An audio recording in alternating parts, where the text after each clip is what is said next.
minus 15 minutes and counting.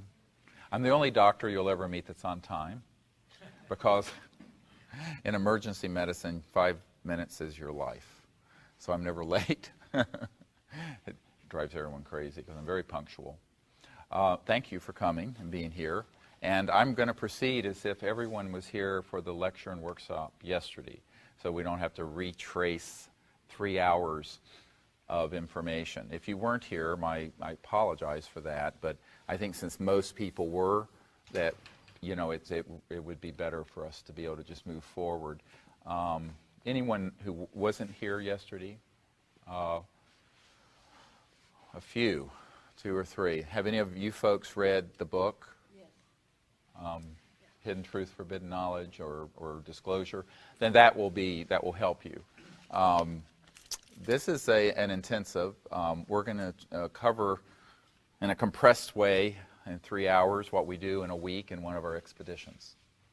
And we are going to first start with a welcome. And I'd like to acknowledge some folks who've been here helping me. Linda Willits, who has been with me for 11 years, helping all over the world. And without her, I wouldn't be here because I couldn't be. So thank you, Linda. God bless you. And also people who are helping out here. Dan, you raise your hand, and Lisa Scooten, and Jeff, and someone who's coming in a few minutes, Raven, who you may have seen yesterday, who lives in OC, Orange County. So those folks really appreciate their help, and thank you very much. And I'm sort of dressed casually. It's Casual Monday. Who needs Casual Friday? Because we're going to be doing some meditation and some practices today. And the purpose of this intensive is to first start out in a Socratic method, which is I will go where you ask me to go. So what you didn't have your questions answered, or you have things in your intellect that need to know, it's completely wide open for this first section, because that's, I find, helps people with what they need to know and what they're curious about, so that when we get to the meditation part in the last hour, they can really be there. Does that make sense? So that's how we'll proceed. And the points I want to cover during this particular intensive is the basis of the CE5 initiative, how we make contact and the kinds of experiences we have, and a discussion then of the cosmology and consciousness, and how the material and celestial cosmos is interfacing with each other, and how that explains a lot of the so-called phenomena that people see, and why it is, how is it that a 800-foot diameter on each side triangular ET spacecraft can be hovering over a steeple in Henri-Chapelle in Belgium. I was there, and as the gendarme and the Air Force in Belgium reported, collapse into a pulsating basketball-size orb of orange-red light, and then vanish straight up into space in the clear sky. How does that happen? And we'll get into that. And so you'll understand that when you're out doing this work in some place, so if you wish to do this after you learn these techniques, and you may have one of these orbs come in and hover in the group, or just appear enigmatically quickly and then vanish. What was it?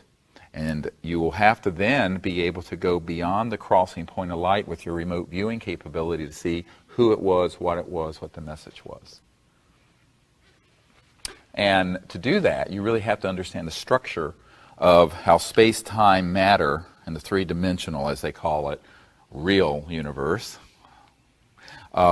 is interfacing with these increasingly non-local aspects of creation, including the so-called astral and etheric, celestial, causal, sound, thought, vibration, and conscious level.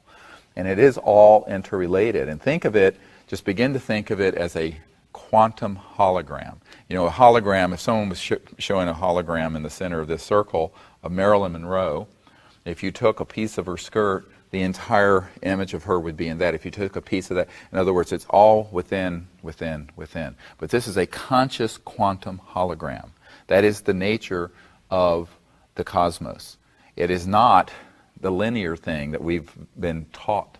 And therefore, there is this non-local or omnipresent aspect of conscious mind and increasingly conscious aspects. And this is where it gets confusing. There's relativity within non-locality. Very important, because you cannot understand extraterrestrial technologies, transport systems, energy systems, without understanding relative non-locality.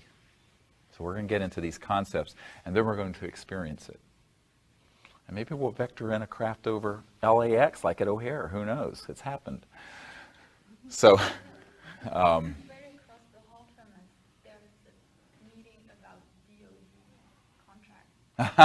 Perfect. Well, it follows me everywhere. But this is part of the duality that we live with, you know, so that we can be doing this a while at Joshua Tree a couple of days ago, and we have a celestial extraterrestrial craft literally manifest over the group, maybe 20, 30, 40 feet. And at the same time, we have right after that, a military Chinook helicopter coming in with electronic warfare equipment, zapping, trying to disrupt the event, but they can't because we're in a state of consciousnness beyond their reach. I mean, you wouldn't believe the things that happen.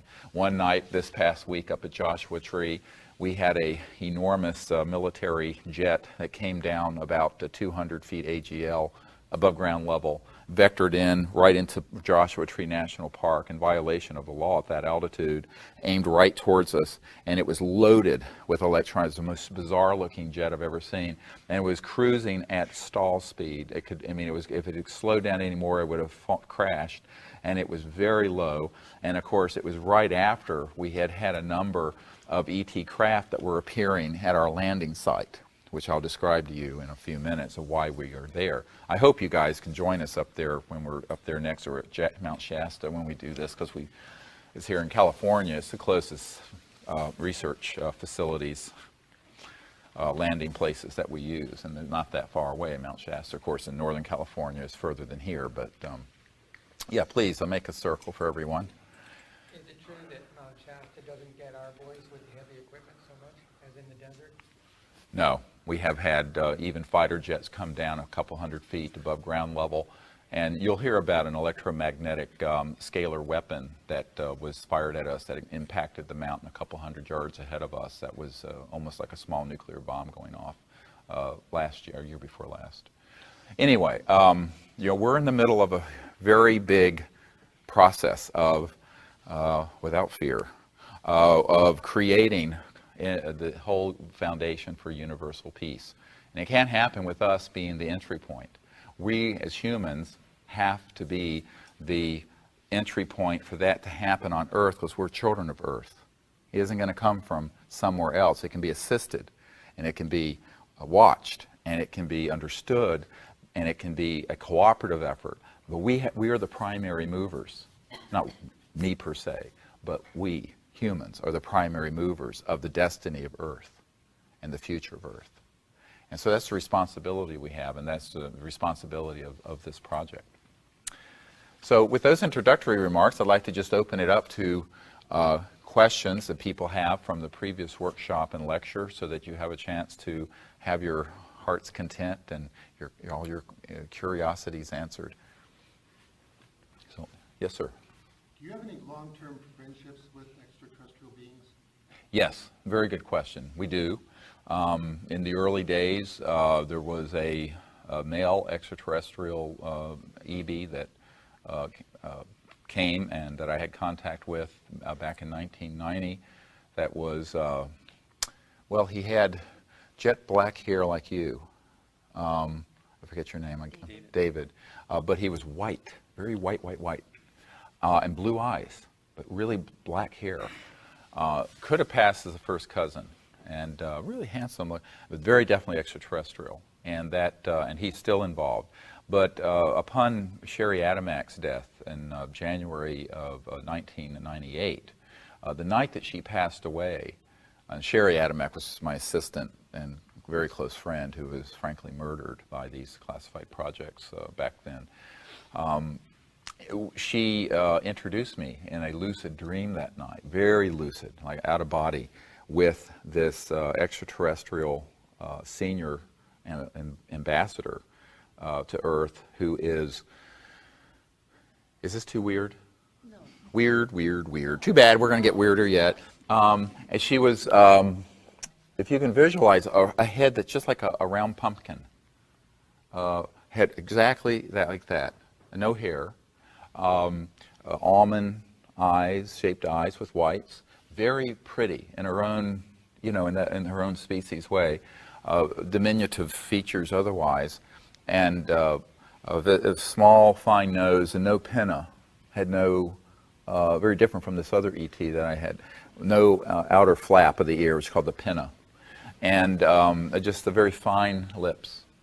And she was, the first meeting with her was this beautiful experience. And she exuded the almost perfect manifestation of kindness and compassion and radiated that. So I call her kindness. You have dialogues with And her? oh yes, yeah. What do they talk about? And well, that's a long discussion. But the first time that we then went out on an expedition, she showed up in this craft that is, and I don't know if you have the photos to pass around. Yeah, be great. All that stuff should be here. And there's this craft that is a beautiful cobalt blue light. Sometimes it's blue-white, diamond light. And we usually will fly in and shine this brilliant light on our research group when we're out, and then turn and go out. But the essence of this extraterrestrial being will be then in the field, bilocated on sort of like an astral hologram, scintillating, beautiful. And she's one of the first things that was in the conversation. You have to remember this was in '98, and then the Disclosure Project National Press Club event was 2001. And of course, the first thing I asked her is that, given the collateral damage, to use a military term, that we had suffered, should we proceed with the disclosure of all this at the level we were doing it, which of course involved Congress and the White House people in the back wanting to see this happen, but too chicken to do it, but having hundreds of these military guys who had top secret clearances coming forward. It's a very bold move of what we've been doing. I mean, it's just taking on the lion, as I explained this lion yesterday in the workshop. And this ET, Kindness, said, yes, if you can do it, do it. We need this done. So it was interesting. People often ask, how did you do this 2001 National Press Club event? I said, well, there's a lot of cooperation between my own guidance and work and the extraterrestrials and the white hats who are in the military and government who are being lied to about these projects. It's a complicated thing, and it's not what people think in terms of some grand conspiracy where everyone's lockstep together.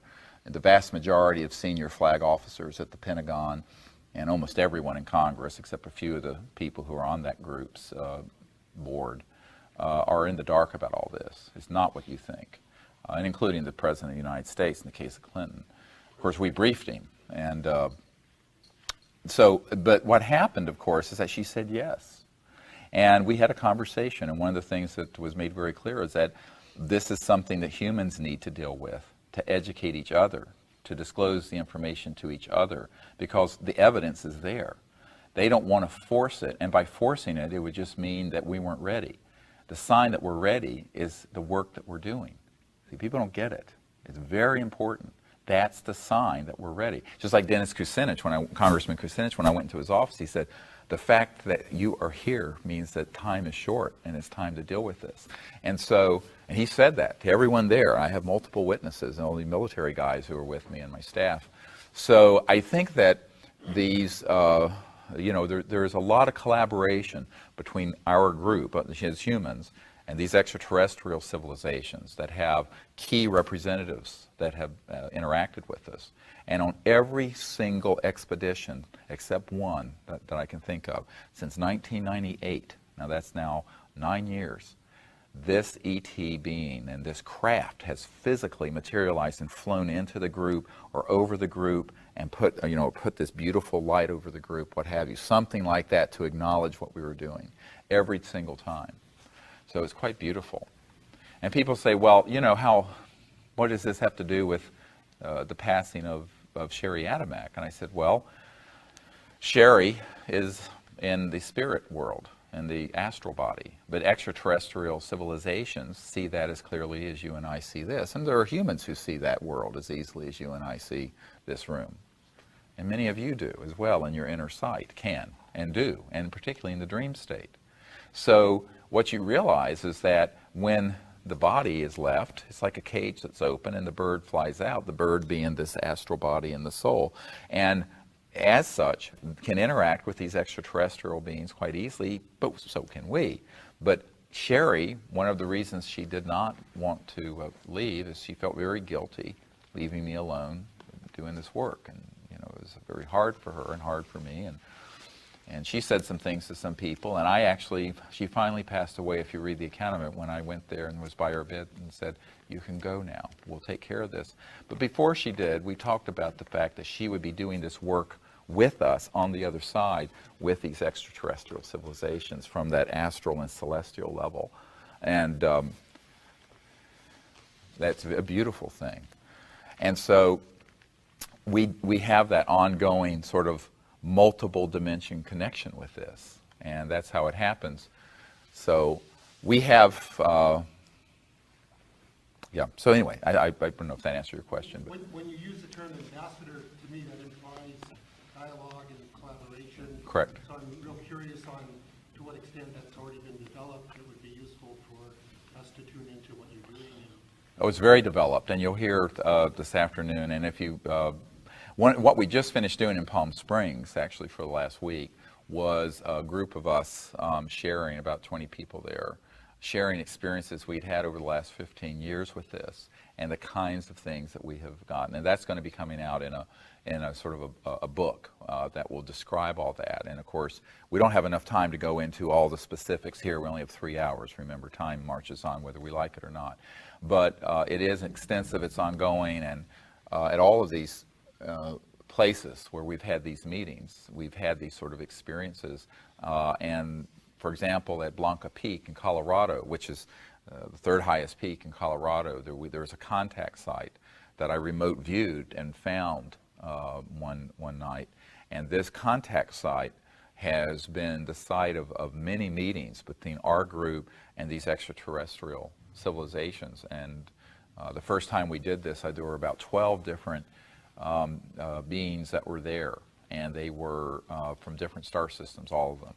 And scintillating further beyond where you could see them were all these celestial and angelic, and beyond that was this avatar being, the sort of the Godhead. It was this beautiful experience. And that was in 97 also, in 19... Minutes of those meetings would be very useful. Yes, well, of course, and but it's not a meeting. Remember, much of what this is happening is not sitting down and yakking about the weather, or it's not talking the way this is talking. It's packets of knowledge and exchangings of ideas, and it's more of even on an energy level. And often, for example, last week at Joshua Tree, we had this. We were in a circle like this with about this many people, in fact. Interestingly. And imagine, just teleport yourself visually, and we're up in Joshua Tree at this site on Geology Tour Road in the center of Joshua Tree National Park, and we're in this state of meditation, and then we're doing a prayer for the earth, for the healing of the earth, with everyone in a spacecraft and in deep space connecting to these extraterrestrial people. And we're doing this together, and I'm speaking as all this is coming through. And when we get to a key point in this, we have all these electronic devices that we have that are magnetometers that pick up magnetic field flux. and laser and radar detectors that will pick up electromagnetic energy coming into an area. They're simple, but they work for detecting these craft, even when they're beyond the crossing point of light. But as they begin to bump up against the linear space-time electromagnetic flux field, they will send these detectors off, and they'll start beeping. And in her truck, one of them was going off, and we were at each point that we were at this key point in the meditation. Very, very interesting. We're where there's no source of this. I mean, there's no radar, there's no nothing out there. It's in the center of Joshua Tree National Park. And at a key point in this, suddenly, above the circle and a little to the south, on the south edge of the circle, this brilliant, almost explosion, starburst appears, where this craft appears and streams this light into the, everyone sees this. Even people with their eyes shut see the veins in their eyelids. And we're sitting in the middle of nowhere. But it wasn't light the way we think of it. It was packets of knowledge, and it was this streaming of information on a nonverbal level. Because remember, when you say apple, the word apple, apple, apple, apple, that's a word. But in your mind, you can see a red apple. That's astral. But inside that is the essence of the apple, that is the standing wave resonant frequency of the reality of that, and at a finest level. And knowledge can be transmitted that way, and it's pre-verbal. Okay, you understand? And many people who've had experiences like this will say, I don't know how I know this, but and then it gets translated through their consciousness and mind and brain and what have you to these set of words. But it isn't the kind of dialogue the way that you think of. Now, often, of course, when we've had the ETs completely materialize and physically there, people hear the clicking sounds and different kinds of ways they would talk, and that's really, very real. And in fact, in November when we were there were 4 ETs that completely materialized right to the south of the circle, exactly where this starburst happened, that was seen. And they were just standing there in the meditation with everyone. We were silent. And some people heard some clicking sounds and some other things. But, you know, the information and knowledge transfer is not always linear, oral, verbal. It can be, because they have electronics that do that, sort of a universal translator, I call it, that does that. They've been reported. But when you're in a deep state of consciousness, that's not necessary, and it can bypass linear verbal transmission, and in a fraction of a second or a few seconds, you can get books downloaded. And it's like, in fact, one person who was there who had never been on one of these things and was an OR nurse and was rather skeptical, she said it was like she was just downloaded. And then everyone was in this super high state of consciousness the whole evening, and high energy. And we were there 4 hours. It seemed like it had been an hour and a half. It was like, it was time, space, everything changed. It was amazing. Well, Dan was there, and Linda, and a few other people. Time for some other people. Yes? According to what I've read from your sources, you imply that all ETs are good and think to our benefit.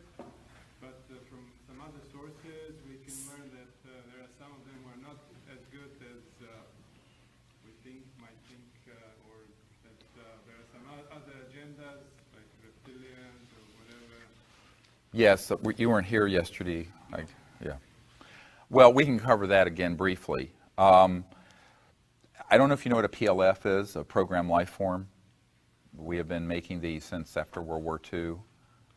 They are genetic experiments, and they pass very well as aliens. And I know the facilities where we've been making these. And often, the classified projects that are trying to frighten the public.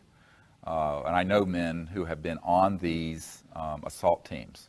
They're called abduction teams, but it's an assault team. And one of the institute, a private institute, I got a very secret document that describes this. And they describe the stagecraft of using not only program life forms, but also men in things that look like very good uniforms to be on ARVs, these alien reproduction vehicles, using psychotronic and radionic systems to engage people and have a pseudo-contact experience that's very frightening. There's a lot that I've written on this. And by the way, Martin Cannon here in the 80s, although he's now since disappeared, had a 2,000-page collection of very good research on this. And a lot of this information I then got to a man in, I think, the United Kingdom, who wrote a book called MELAB, Military Abductions. And this is part of the conditioned response, because they need people to have something to hate and be afraid of. It's just like, I don't know if those of you who study World War II, how Hitler and Goebbels, and how they were very, very good at demonizing Jews. And they even showed them, as these caricatures. And of course, they were going to rape your women folk and steal your baby. And their blood would be used in matzah meal on Passover and all this kind of stuff. And of course, none of it's true. But it was highly effective in creating a mob mentality in the public of hate and fear that could then support the war effort, because it's not like a handful of people did the Holocaust, contrary to what people would have you believe. There was a lot of cooperation. And also, the public had to look the other way as the Mercedes-Benz pulled up next to the Jewish industrialist home and they were hauled off to Auschwitz. But to get people to that level, I'm being quite direct since you asked this question, the big game since the World War II era has ended has been the next level of super system trapping, racist super system trapping, which requires an enemy. And even if you say, oh, well, they're all great ETs except this one race who happens to look this way or sound this way or what have you, it's still a racist and completely unfounded point. Now, I'm not saying that no one has had an encounter where they weren't startled or frightened, but they certainly haven't been harmed. And the things that are interesting, if you look at the abduction research industry, which is a very big industry, they're funding, the men that I know, or the ones that you know as household names, we're getting their funding from the Bank of Liechtenstein, the Liechtenstein family, which were the primary funders of the Third Reich, as you know, much more so than the Swiss, or even Ford or Watson at IBM or any of those guys. And so there's this sort of interesting international collective of I call them transnational fascists, that very much want to grow, in the post-World War II era, they wanted to grow a new kind of war. And what they couldn't do overtly with the Third Reich, they've done covertly. But the psychological warfare value of this is to put out a lot of frightening information to people. And so I'm not saying that no one's had contact that startled them, but the sort of things that are put out in the mass media and the public on this are really false. So I think that and this is stuff that we have dispositive proof for. Not only witnesses who have been on, I know an Army Ranger, for example, a couple of them, who have been on these abduction squads. And this one said, you have no idea how many people we've done this to, so that there would begin to be this new myth that would support Star Wars, and that even senior military and political figures have had this happen, so that they would begin to hate these visitors. And Hollywood is very infiltrated by these interests, and this is why to get a movie done of Hidden Truth, Forbidden Knowledge, which would be a fantastic true story to make a screenplay if any of you are screenplay writers. But when I've met with some of the top people in Hollywood, they get their funding cut off when they want to develop that project. But if they want to make Independence Day, where Will Smith says, let's go kick alien butt. And the theme of it was the whole world was going to be united. And if you look at that movie, you had people in Africa and you had the Middle East, and they were all getting united. They'd been fighting each other. Now they were going to unite against a threat from outer space. So they were going to grow the war machine from a international level of fighting. It used to be tribal, and then nation state, or city state, and then nation state. Now they want to grow it global. And to do that, you have to have an enemy. Obviously, you cannot justify a multi-trillion-dollar warfare system in space unless you have convinced and brainwashed and done the psychological warfare preparation for that. And this is what Wernher von Braun said on his deathbed to one of our witnesses, who was his personal spokeswoman for the last 5 years or 4 years of his life. She said that he just came clean and said, look, this is what the agenda's been since he was brought in under Operation Paperclip from Hitler's rocket V2. He built the V2 rocket and then became the core of the space program in the United States. But this was the agenda that was being hashed all the way since the late 40s all through the 60s. And by certainly that time, they had the means to effect this. Now, one of our chief projects have been to brief senior military and government people who are not in the loop on these classified projects, because they're very shadowy, very compartmented, and access is very limited, so that they know that this agenda is in a sense, a cosmic Gulf of Tonkin strategy. If you remember the Gulf of Tonkin, we basically staged attacks on our vessels in the Gulf of Tonkin in Vietnam so we could justify a buildup of the war. And he was there, and I know a lot of men who were there, and it was what's called a false INW. If you study war planning, it's a false indication and warning, or a deceptive indication and warning. And these deceptive indications and warnings are very effective because they fool people. Now, one of my chief jobs has been in terms of protecting the consciousness of Earth so that we don't get stampeded into, as Douglas MacArthur said to Congress in the 60s, and there's a transcript of this, the next World War, World War III, will be interplanetary war. This is a quote. Now, this is where they've been trying, the warmongers and the money whores, and all, they want to move things in that direction. And I'm saying, oh yeah, well, they can only do that if people are deceived. Now, most people who've studied this issue have absorbed into their consciousness deceptive indications and warning type of stagecraft.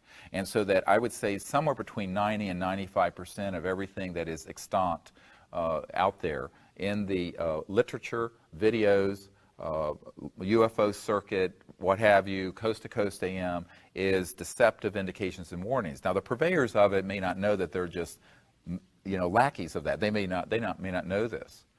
But it's been my job to penetrate these projects and know this. And of course, other people have as well before I came along, such as Martin Cannon, who had thousands of pages of documentation of this. But once he started talking about it, he was blacklisted from all UFO conferences. He was blacklisted, and that happens very much so. I know people who have been part of the Intruders Foundation and Bud Hopkins abduction group, that if they come in with a story that's not a MELAB, that's very frightening and negative, they are shown the door and are not allowed to talk. And his executive director, called me up back in the 90s and says, Dr. Greer, you're absolutely right. We know that a lot of these are clearly have covert military involvement, but it's completely being covered up. So then you have to find out where they're getting their money and funding from. And when you follow the money, it's not hard to figure it out. So that's been part of what we've had to do. Now, what I tell people is that, all right, all that stuff, you got to know the lay of the land. We're staying with the things that are the truth, and that's the positive future for humanity. And the point I make it to people is that on a scientific basis, these things don't stand up to scrutiny. And here's why. First of all, any civilization that was, these horrible things, they could just simply eliminate all life on Earth that they didn't want here in a fraction of a second with the kind of technologies that allow for interstellar travel.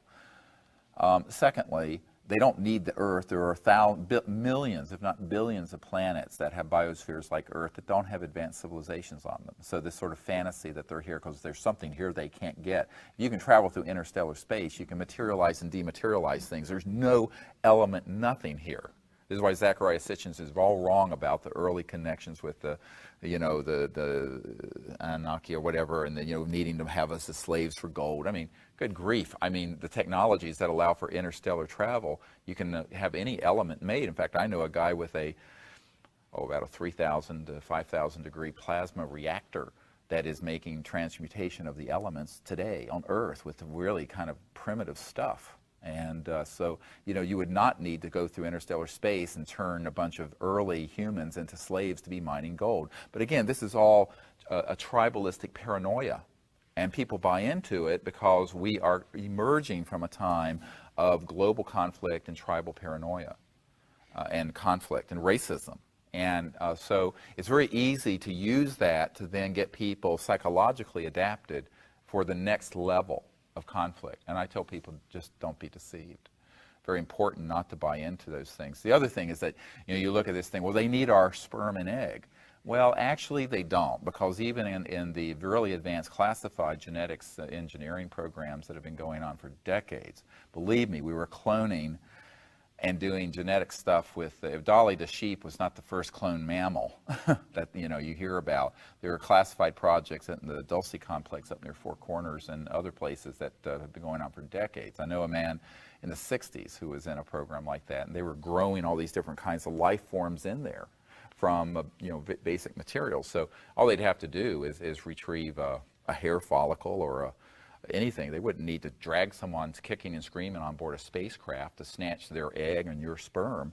I mean, if you have a high school level of genetics at this stage of biotechnology. I mean, my daughter, who's at UCSF doing her PhD, we talk about it, we just laugh. Because, I mean, even human technology would obviate the need for such a clumsy endeavor.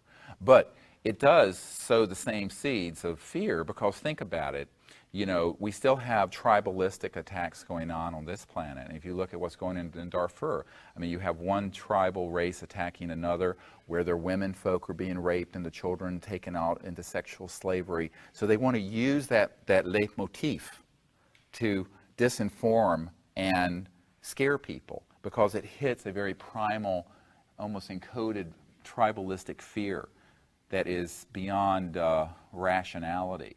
But when you study it and stand back and look at it, and you see this, sort of like the Wizard of Oz, when they found out it was this old man behind the curtain pulling all these levers. So much of this phenomenon that people report is like this this whole gray man behind the curtain pulling all these levers, and it's immensely effective to most people, because they haven't had the ability to penetrate what these projects are about. Now, that's one of the chief things we've tried to do in the last 15 years, is separate out how much of this is disinformation and how much of it is actual events that's extraterrestrial. And so you have multiple phenomena going on. There's the extraterrestrial events that can be very unusual, of course, because the manifestations of an interstellar civilization is not going to look like 20th century or 21st century Earth technology. You have people confusing encounters with astral beings that are not extraterrestrial, but are very real, and thinking they're extraterrestrial, because we live in the space age, so they conflate that experience with ETs. Then you have this human deception project that's very well funded and quite sophisticated, with the electronics they have and the alien reproduction vehicles that look like UFOs and would pass to the average person as, wow, that's really an ET thing. It couldn't be made on Earth because it doesn't have a propeller or a jet engine. Not true. We have had things that look like UFOs since at least the 50s that have been test flown. And I have photographs from the late 50s and 60s, one taken by a Navy captain that was absolutely an alien reproduction vehicle that was using anti-gravity. And one of the scientists we're working with actually helped build the early coils, the high voltage coils that allow for mass cancellation effect and the levitation of these objects back in the 60s as they got better and better. So you have that phenomenon, and all of it gets thrown into this sort of collection and mixed together. So what discernment is very important, and without the discernment you're lost. But how do you get the discernment? That's a big part of the series of these 3 books that we put out, is all that information in there. And a lot of it is disturbing to people, because they have bought into a belief system. They believe that there are the white, Nordic, blonde, blue-eyed, good ETs, and they always look like a wonderful Swedish babe. You see? And then the ones that are dark and have a funny-looking head and a different nose and different eyes, those are the bad ETs.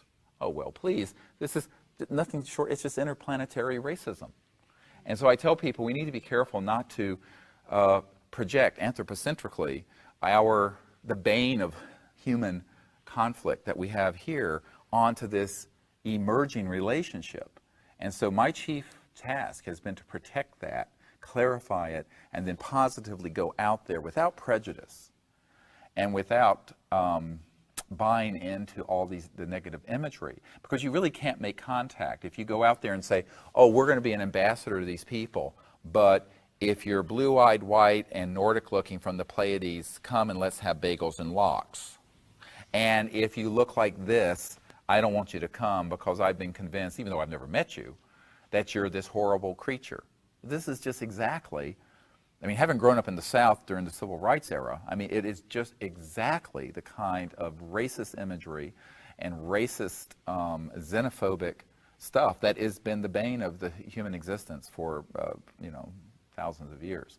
So what we have to do is leave that thinking behind. You cannot be an ambassador to any one of these civilizations if you still have that mindset, because they're all working cooperatively. The people I know who've had extensive contact with these ETs, and I mean even military people, will tell you that you'll see all these different types of life forms together on a craft. There's not Star Wars going out there on in there. That's another Hollywood movie, like Star Trek and Star Wars and all this. Marauding different races of different values. The fact is that if you're still operating from that level of hostility and violence, you're not allowed to leave your biosphere, which is why we've been thrown back like a bad penny. Even though Ben Rich of Lockheed Skunk Works said, yeah, we already have the means to travel among the stars, but those technologies are locked up in a black box that take an act of God to get them out to benefit the world. This is the head of Lockheed Skunk Works, said this to 3 people on my team. And the fact of the matter is that we're not bamming around the stars out there, because the human civilization has not reached, even though technologically we are capable, socially and spiritually we're not, you see. And so our technological prowess has exceeded our spiritual and social development. And that's a very dangerous time for a civilization from a universal point of view. No, it's dangerous for us on Earth, of course, because we could turn the world into a smoking heap with nuclear weapons and worse, these longitudinal scalar type weapons that are the really classified systems. But, we're a threat also to other civilizations. And I always tell people who get into this discussion about the alien agenda, I said, I'd be more concerned about the human agenda. I'd be more concerned about why we're putting weapon systems in space. I'd be more concerned about why we have platforms in space that have been fully operational since the mid-60s, and I know men who've worked on them, where we have very advanced electromagnetic weapons and detection systems that target these objects and to kill them, to knock them down. I'd be wondering why near Eglin Air Force Base, there's a colonel there I know, they had built this U-shaped electromagnetic pulse device that was slaved to a radar system, so that every time one of these ET craft manifested or was about to, they'd pick it up and they'd hit it and they'd knock it into the Gulf of Mexico so they could then retrieve it. I'd ask on and on and on and on. I'd be more concerned about that. And I think that, Gordon Crichton, who for years published a Flying Saucer Review, which, of course, Prince Philip and the royal family subscribe to. I know this for a personal fact. I just know personal fact. He told me, he was military intelligence, British intelligence for years. He said the problem was about the time we started detonating nuclear weapons and going into space, a huge red warning flag went over Earth. Warning, this civilization has reached the nuclear threshold and space, but have not learned to live together in peace. And we therefore would be a threat to the cosmic order. And so I put this back the other way. Instead of sort of this, I say, really a lot of what's talked about in terms of the alien agenda is really an anthropocentric projection. I'd say, let's hold up a mirror and let's deal with our own stuff. And then we're going to find that the universe will open its arms to us very friendly. Now, have there been ET events where they have tried to interfere with these sorts of misadventures? Yes. Carl Sagan, who many people thought was an anti-nuclear activist, was actually on the team that helped do the planning and design for a nuclear weapon and missile system to be detonated on the moon. I have personal witnesses to this, and it's in the Disclosure Project book, the people who know about this. And as this missile went exo-atmospheric, as it was about leaving the Earth's atmosphere, it was intercepted by an extraterrestrial vehicle and neutralized. Now, if you were a military person, you would go, oh, these aliens are hostile. Well, they're not. They're just concerned with our hostility, and they do not want us going outside the biosphere of Earth with weapons of mass destruction and with these sort of space capabilities. So I think that's a very, very important thing to understand. And it's fundamentally important to going out to make contact, because when we make contact, We need to be able to discern what part of this is the deceptive phenomenon that's actually made by humans, what part of it is actually extraterrestrial. And we have also found that if somebody has these sort of fears and misconception about this, about the ET presence, they won't come. They're not interested because they feel like that you need to at least figure out that we are at a stage in our existence. Now, a lot of people say I'm just Pollyannish and naive. People who know me know there's nothing Pollyannish and naive about me. But I'm very skeptical of the fear-mongering because I've been able to track it to the source, and I find that it's a human source that's trying to deceive people and scare people. I don't know if that answers your question. It's sort of a brief overview of, yeah. It's a very important question, great question, because that is the dominant paradigm out there in ufology and the public and media, and it's a false paradigm. Yes? There are authors who are really positioned, like David Icke and all that. They have the vision agenda, the whole series of PhDs and stuff like that. So I guess that would fall into that category. It's also an issue of like attracting like. Well, it's not even that. I mean, it's not like we're going to be out there only for that reason. I have said to people, if they have this positive proof that there is an extraterrestrial civilization that have destructive tendencies and interest in humanity, I would want to meet with them first. You need a diplomatic and ambassador project to someone who would be like that more than you do to someone who's friendly, don't you? So that's the whole point of diplomacy. So the whole concept of being an ambassador to the universe is to be like that for ourselves. We want to be that person, that movement. And so I really say I don't really care what the agenda of our visitors are.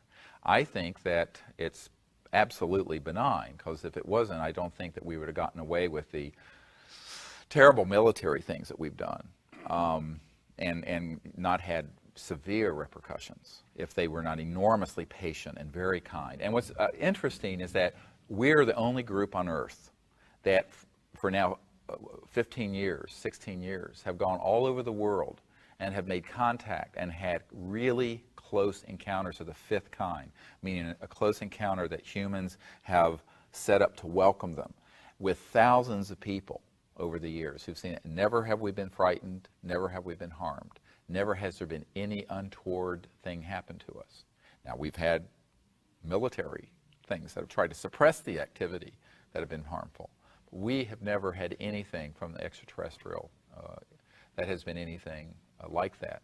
And so, and the closer I get to people who are in the center of the control group, who's keeping the secrecy and whatnot, at the very center is a group that is the hardcore, that want conflict. They want an eschatological, end of the world battle in space, like the Scientology movie that John Travolta was in. And that is the agenda. It has nothing to do with the extraterrestrial presence. And so we have found also that when, I'll give you an example, there was someone who was with us in Joshua Tree. I'll refer to Joshua Tree a lot since we're so near there. It's in your neighborhood if you're from the LA area. And this was 96. And there was a man there who had an agenda. He was very fear-based and had all this prejudice, but he also wanted to get close to the phenomenon and to what we were doing so that he would understand the technology so he could be, and I'm quoting here, I didn't know it at the time, but later a friend of his told me this, the next Rockefeller of energy.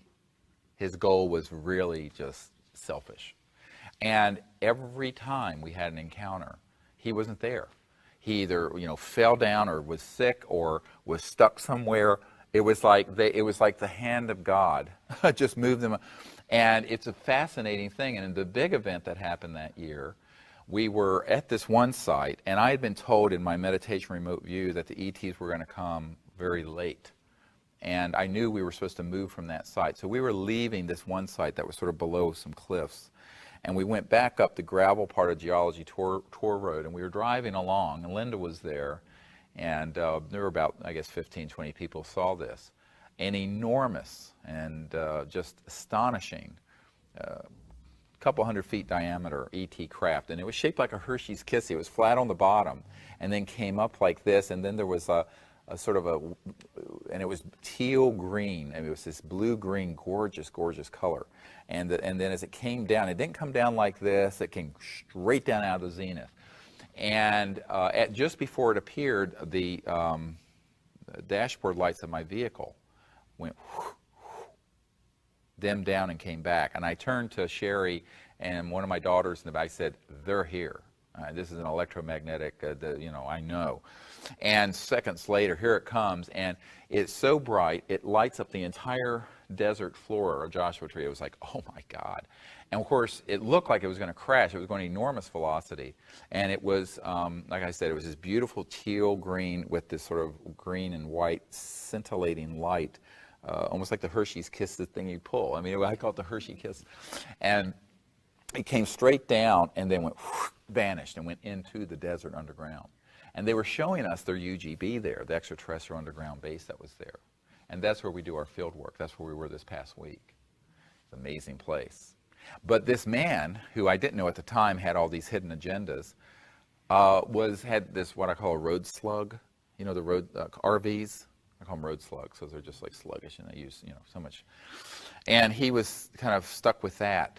And so he was nowhere near it. And he didn't see anything that whole time.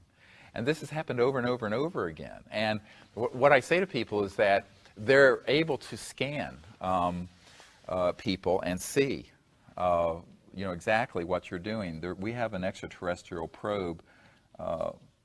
This is like a Fibonacci sequence. This was filmed with a SuperShot IR at our training at my farm in Virginia in October, a couple months ago. We'll pass this around. And it's only in 3 frames of the video, a few fractions of a second. But I sensed it remotely in my consciousness and was up like this, pointing at it. And in the frame, you can see me go like this, pointing out to people with my finger tracking it. And it's an amazing bit of video. But this probe is an extraterrestrial communication and scanning probe. And they scan. And they interface with thought and consciousness to know who's there, what are their intentions, the whole thing. And that's what happens initially. There's this evaluation of a group. And you'll see these things. Now, most people didn't see this. I see them because I first feel them and see them in my remote view. And I've trained my eyes to be able to see very quick phenomena, very, very quick expressions of these ET technology. But then it was in the center of the circle, standing there scintillating. But right at the crossing point of light, it was almost like a wave distortion in the air. This is at night, but people who were trained could see it. Now, at the time, I think everybody thought, oh, you're making this up, until this man went through and looked frame by frame through his video, and here it is. I'll pass it around. It's very interesting. And that's another key point, is that the prerequisite for contact and doing this work seriously in real time, making contact with these ETs, is to be free of the prejudice and have a sort of an innocence, and I don't mean that in the way of stupidity, an innocence of pure-heartedness and acceptance, and let it happen, and to step beyond the human condition of fear into the condition of this unbounded state of cosmic mind where there is no possibility of fear. So that no matter how unusual the expression may be of how these ETs may appear, you're not going to react in a frightened way. You're going to be able to be centered in this deep place of calm awareness. And I've learned that is really the Rosetta Stone of ET communication, as I call it.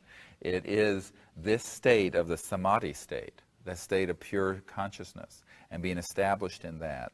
Because then you're beyond normal, human fight or flight response. You're beyond fear. You're beyond anthropocentric blockages in your perception, and you're actually able to see that these ET life forms are awake beings like we are, and you are one with them.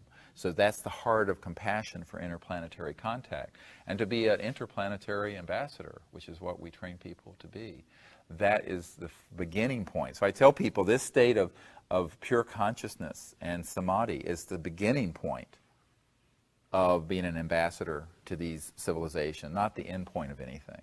So we start from there and then go. And then it's amazing what happens. this past week, when everyone got into that resonance field of deep conscious, I was leading a meditation, when everyone got to that place, the place of the placeless, the state of mind that is the singularity, the one mind of the cosmic being, and we were in this state together, that's when they appeared, and only then. And of course, you know, all the electromagnetic things going off, some people say, isn't that distracting? I say, yes, sometimes, but it's better than, you know, that way there is some physical way of knowing that there is something that's not just a celestial event going on, that is an actual technological event, which is very important to understand, because there are other things that happen. It also helps in the group. There's a seat there that you can have if you. Oh, I think they left. Okay. Yes, another question. I want to follow up on something you said before, and I listened to your meditation tape coming up. Periodically, I've had an experience, I want to know if anybody else in the group has had it, where you're being downloaded with information on a nonlinear basis, and the manifestation of this, it always comes into the left ear, and it's always a high-pitched frequency that will last for anywhere up to a minute. And later on, you get the conscious message.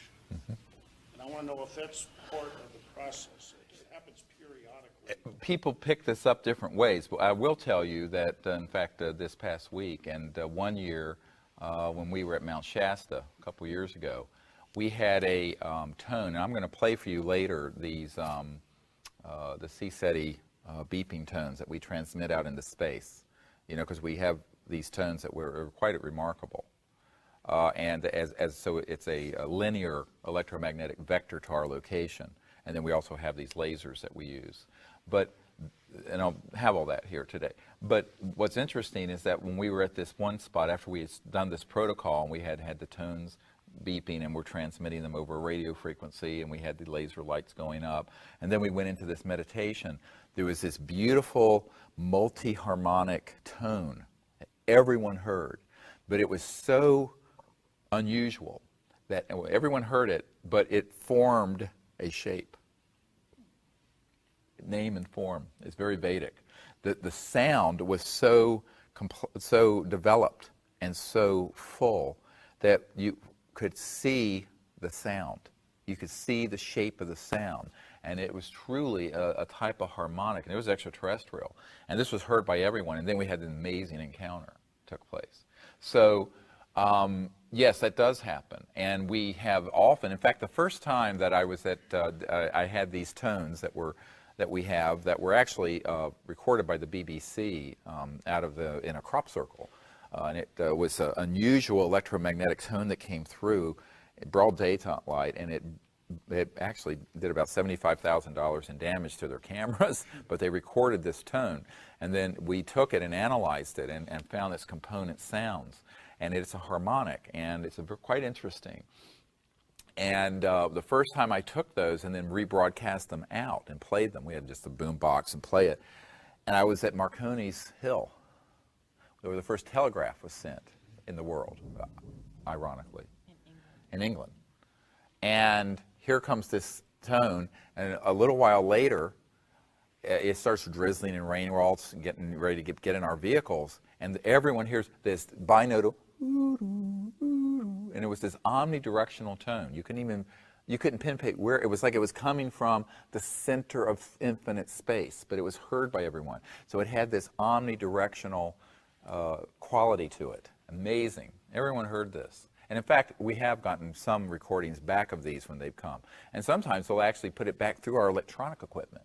We'll be transmitting on a radio frequency, one of these walkies, and while you're transmitting, you're not supposed to be able to receive, but all of a sudden it'll start coming back through the electronics. Strange stuff. We have several hundred types of extraterrestrial technology phenomena that we're going to catalog in this new book so that people understand what this stuff is and what it means. It's very important. Of course, we can't go through all that today, but it is a very important point. And what you described, Mr. Fox, is very real. Yes, some other questions. Yes, sir. In your interaction with the information, do you ever get to the concept of the ultimate creator with all beings? And if so, how do they grapple with the chicken or the egg phenomena when you get to that concept? Yes, we do actually get to that concept very much so. And in reality, there's no chicken and no egg, but one being. And this gets into this is where we're going to leave linear concepts of understanding reality. But yes, but absolutely they have an understanding of a universal supreme being, conscious being, and also the understanding of the cosmology that held from the utter nothingness of the fullness of the absolute mind does all this come into being. How is that?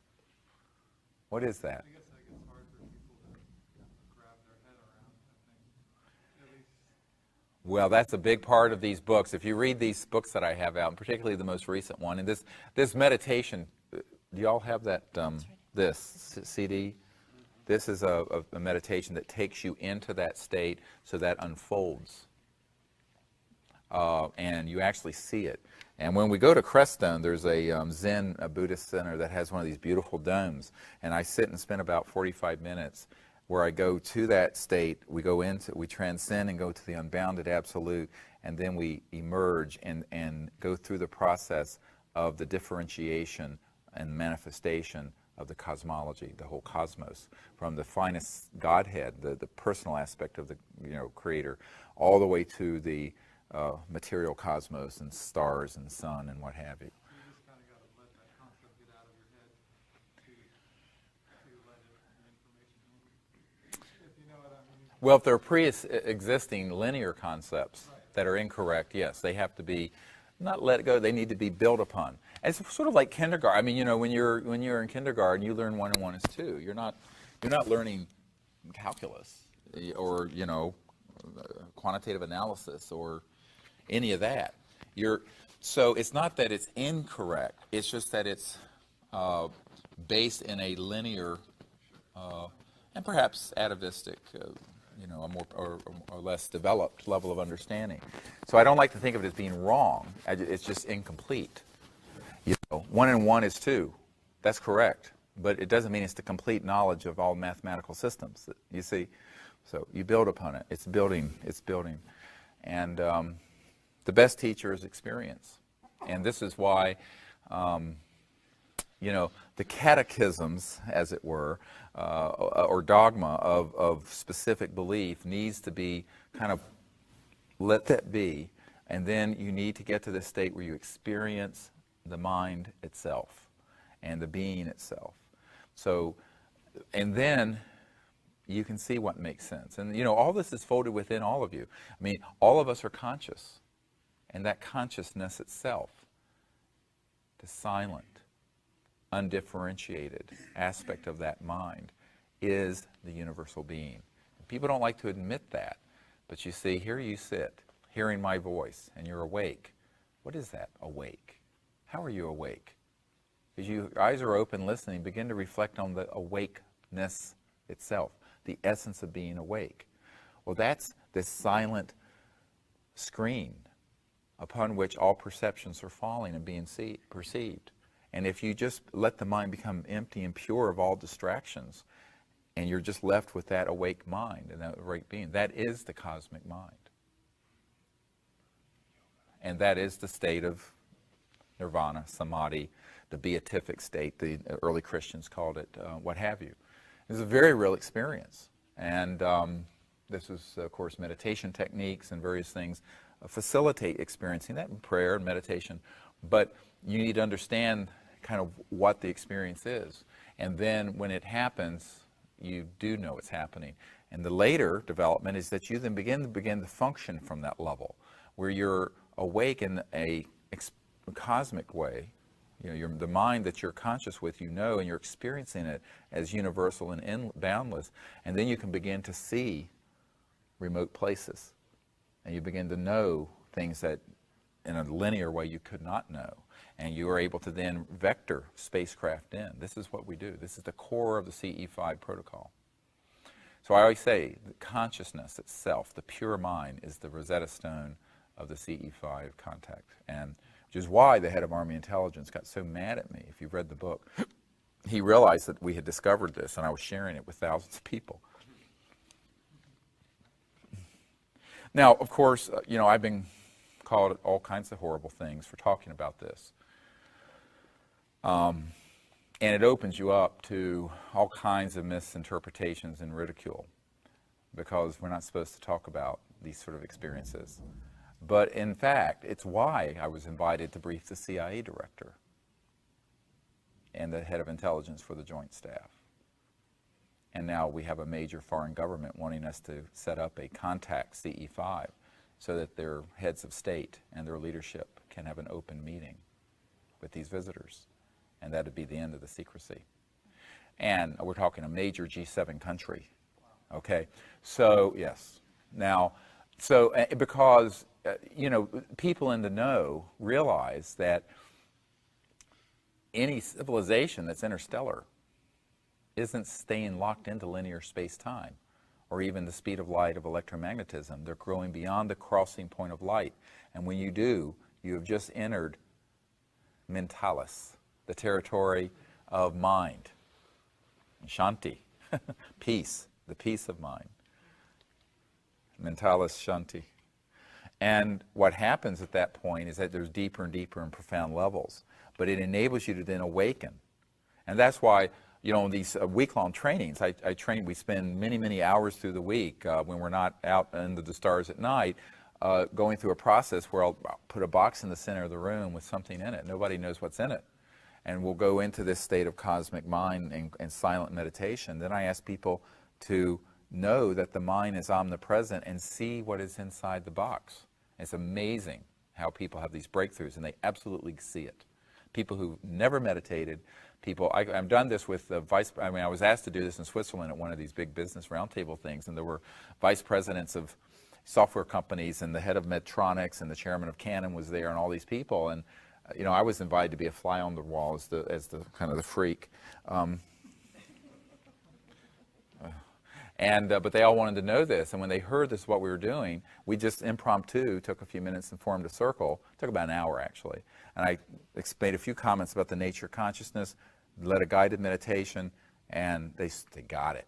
And it's so I'll never forget this chartered accountant from Sheffield, England, going, "I can't believe it. This can't be. This is ruining my life. I can't believe this is possible. This must be rubbish. How have you done?" And it was this whole thing. It was fascinating. And because these were not, New Age people at a UFO conference or a Conscious Life Expo. These were, the captains of industry. And it was very interesting. And, I try to share that with folks like that, so that they begin to understand. And then I said, well, of course. And when you think about it, just exactly what the CI director's wife said when, we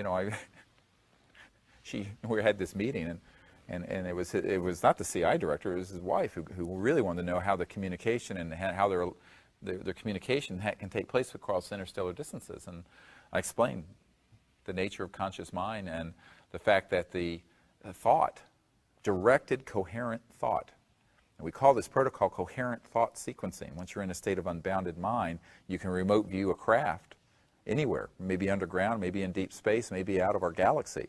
Connect to it, and then you zoom in, and you show them through a coherent thought. And that kind of coherent thought, from a universal aspect of mind, interfaces with their universal communication system. Absolutely does. And then they vector right in. It's like a laser light, but it's thought. And you have a whole group doing this. And that's why we have this very high rate of contact, as long as the group is there. Now, what's interesting is the compassion that they have always shown. And last year, about 15 months ago, actually, November 05, we were at the Joshua Tree site. I like sharing these stories. I share these stories because they're very illustrative of the meaning behind our contact. And we were in this state of meditation and deep consciousness, and I was leading one of these. And then afterwards, we were just sitting in silence together.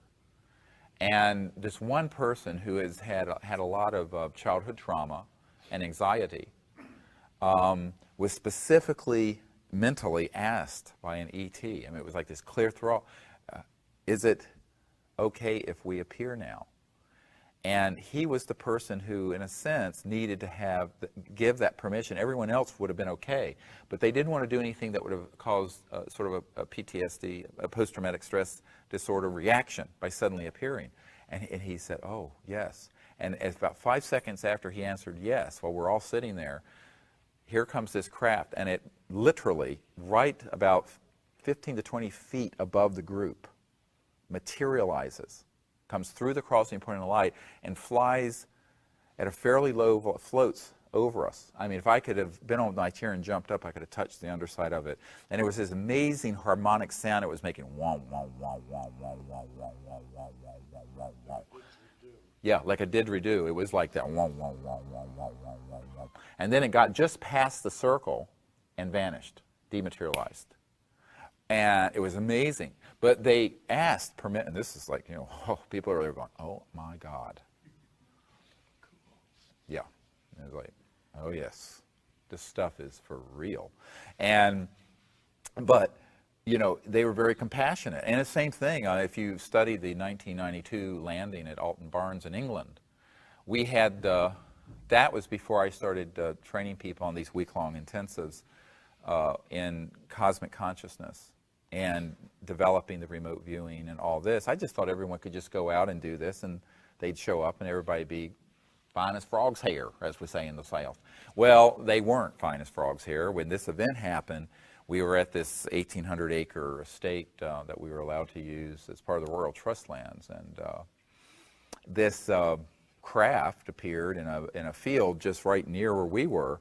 And as we went into this state of, we were waiting for it because we had been meditating in the evening, and we had moved, it had gotten rainy. It's a long story. The whole account is in the first book, Extraterrestrial Contact, the Evidence and Implications, which we have. But there was a woman there who was a PhD psychologist, first red flag. And she had done a lot of work with abductionists and had taken into her subconsciousness a lot of fear. But she had taken an intellectual bypass around it. She hadn't really dealt with it. She just said, oh yeah, I'm ready for contact, and let them come, and they can come to my patio off my house, and we'll have bagels and lox and cream cheese, and it'll be great. So here it is, and of course, it was all in her head, and she didn't understand that this is for real. I mean, what we're doing here, as opposed to the science that begins and ends with mere words, as they say about psychology. And sorry, but she was absolutely stunned. And here is this disc, about 100-foot diameter disc, completely materialized in the field we're in. I mean, it's, when you say, oh, well, it's over there on the other side of the mountain, and this is in the field. And it has these gorgeous celestial colored lights going. It was going around counterclockwise, like this. But the lights were kind of bleeding back and forth into each other, every kind of beautiful color. But it's light and color like you will never see on Earth because of the purity of how these ET craft manifest through the crossing point of light, the astral and etheric, and come as a completely single, seamless, perfect, pure metallic, pure light, pure everything. I mean, it's just highly refined. And so I said, well, get the light, because I wanted to signal to it, because it was signaling. And we want to invite it to come closer. It was a few 100 feet away, but about 10 feet above the field. But we were on a rise, so it was right at eye level, and it was this shape, and it came up like this, and then had a few amber lights on the top of it, and it was gorgeous, and like a jewel hovering there, silent. A little bit of a sound like a transformer, just slightly. Here it comes. And she says, oh, no, don't do that. I said, what do you mean don't do that? That's what we're here for. And she fell apart like a $3 watch. She really did. I mean, and it was a very close encounter. And there was a lot of electrostatic phenomena. We had a lot of piloerection. No, that's not a sexual term. It's when the hair stands up on end, and from the electromagnetism. And then my compass was going like the craft was going counterclockwise, The magnetic field flux was causing the needle of the compass to go around counterclockwise, but not fast, very slowly. And it did this for an hour. Almost the same rate as the light? No, no, it had to do with the distance and everything else. So after they sensed her fear, because I was on board the craft remote viewing conversing with the visitors, they backed off, and they very gently stopped, and backed off, and then went up into the foggy clouds, and then stayed above us at a distance that she was comfortable with. Now, over an hour, this needle kept going around counterclockwise until it made one complete turn. Over an hour, it took that long. And you could watch it. It was like, oh my God, like watching the minutes on a hand. And at the end of that, they opened up the clouds, because they can do this. They opened up the clouds, and at this point, it was maybe a couple thousand feet up, and it was this beautiful jewel, and I signaled it to it, and it signaled back, saying goodbye, and out into space and left. And what that taught me was that this poor soul had taken was not grounded in a deep enough state of consciousness to go beyond the embedded program of our society on this subject that is very fear-based, even though intellectually she thought she had, and that she needed this training in consciousness and to become a true ambassador from the level of cosmic consciousness. If you're going to be a cosmic ambassador, you must have cosmic awareness. And this is a prerequisite. So now folks don't come out with us unless they are doing that. And because, just out of compassion to the person, because when some of these extraterrestrial expressions of their existence happen, they can be very close. And if somebody has these is still centered in the little self, the little ego of fear, then this can overwhelm them, even though nothing adverse is happening. So the power of being able to be, as Krishna said to Arjuna on the battlefield in the Bhagavad Gita, a little of this, capital T, this state of cosmic mind, eliminates all fear. And it's true. And that's how we do what we're doing. It's also how we're doing the Disclosure Project. I have no fear about going into a military facility that's an underground base. That's a top secret SCI facility where I'm not supposed to be there. I go. I've done it. It's a hilarious story. You want to hear this funny story? It's like the Jedi, when they put a thing. One of my military guys wanted to get me into a command center, basically where nuclear war would be fought from the East Coast. And very few people, senators don't go into this place. And it's, the place that has the Marines that are stationed that, if something happens and anyone without zebra stripes on their badge, they have 60 seconds to get out, and then they shoot everyone who's in there. It doesn't matter if you're the President of the United States. That's true, by the way, if you don't have a zebra. So anyway, I'm going into this place, and of course, I have never worked for the government, never been in the military, never anything. But I wanted to go there to do some things and investigate some things that were important to what we're doing. And so we go in, and my military escort, I'm there in a nice suit and stuff, and we go in, and he's acknowledged, and finally we get to the inner sanctum, and it's like Star Wars, these huge screens where the whole world is, and everything's being tracked, and this one man comes up and says, "Who is this? Well, why is he here?" And I went into a state of consciousness where he just would be okay. I do this. That's how I got into NORAD too, by the way. And I just went into the state of consciousness like that. And my military guy said, "Well, this is Dr. Greer, and you don't have a need to know why he's here." So you can use that. You see, so we just then had all access pass. And I'm not kidding. This is a true story. So I know, quite eccentric. Anyway, they didn't shoot me. So this state of consciousness is extremely effective, because also a lot of the top secret military people that I have met, I've drawn to the project. I go into a state of meditation.